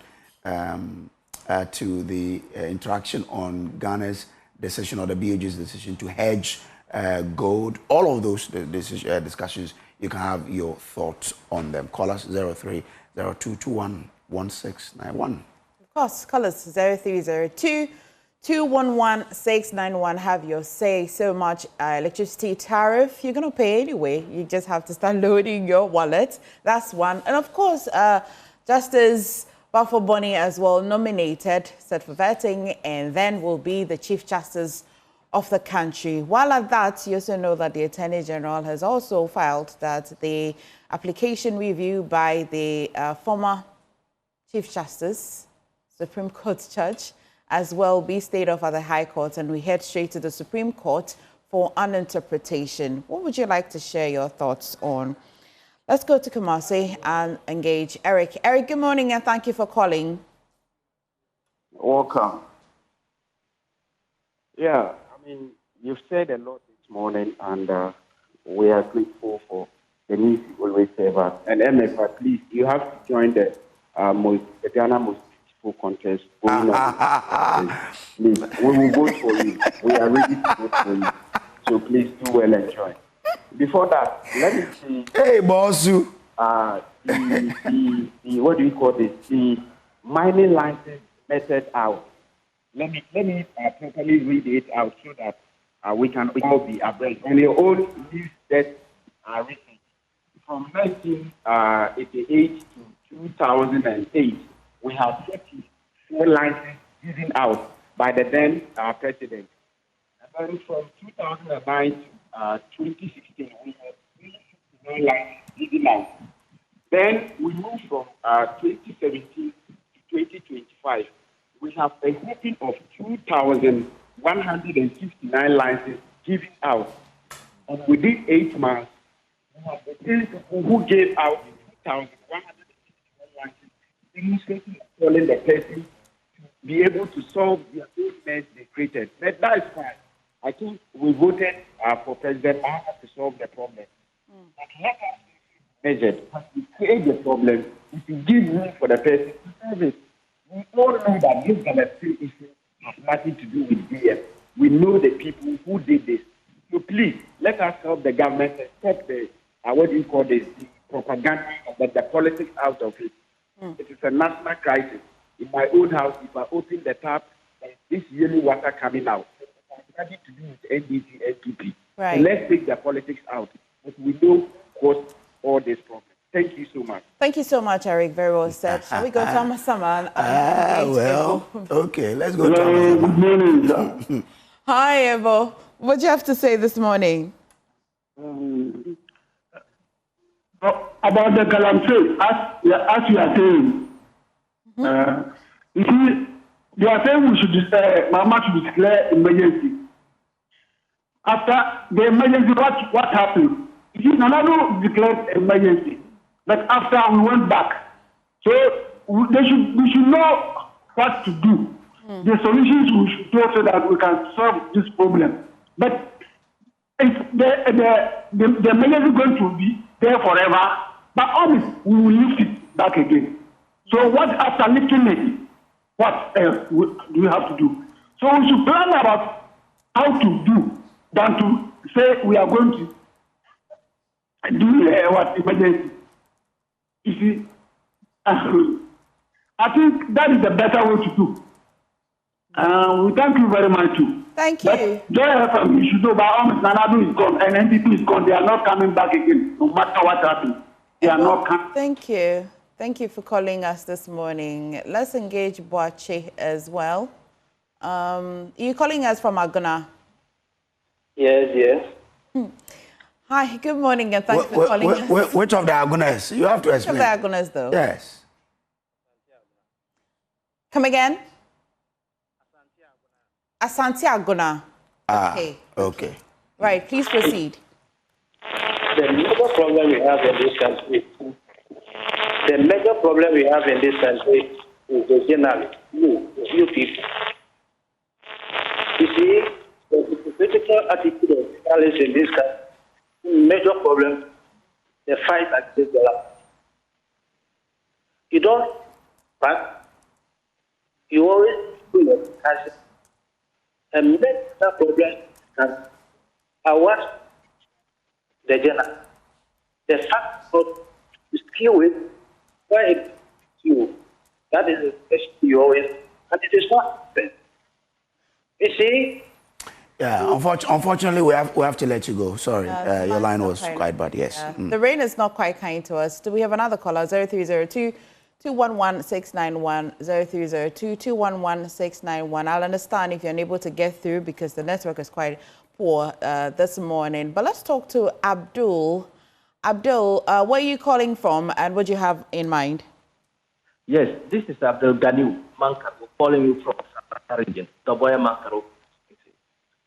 Good morning to you and good morning to your cherry viewers out there. And good morning to Kojo.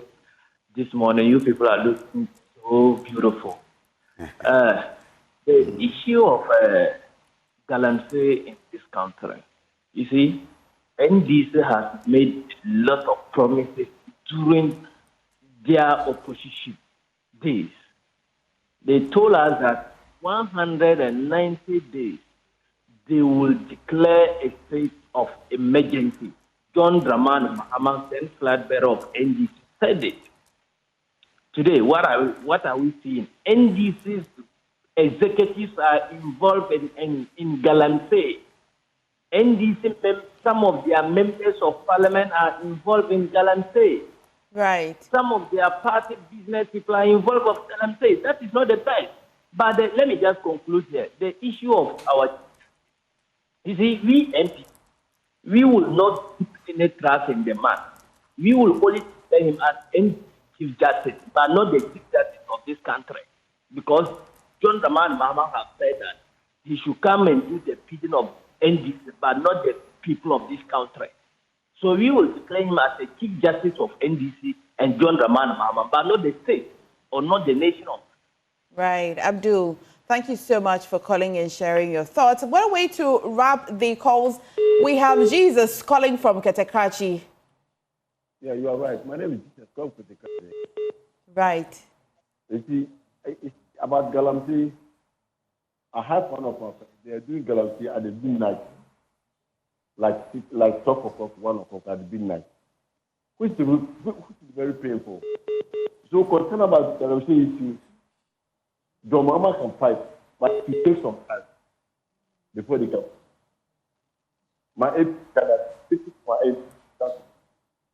good morning. I think it's, we have to leave it, yeah. We wrap quickly. I'd like to wish a happy birthday to Atuahene Best, that's her name.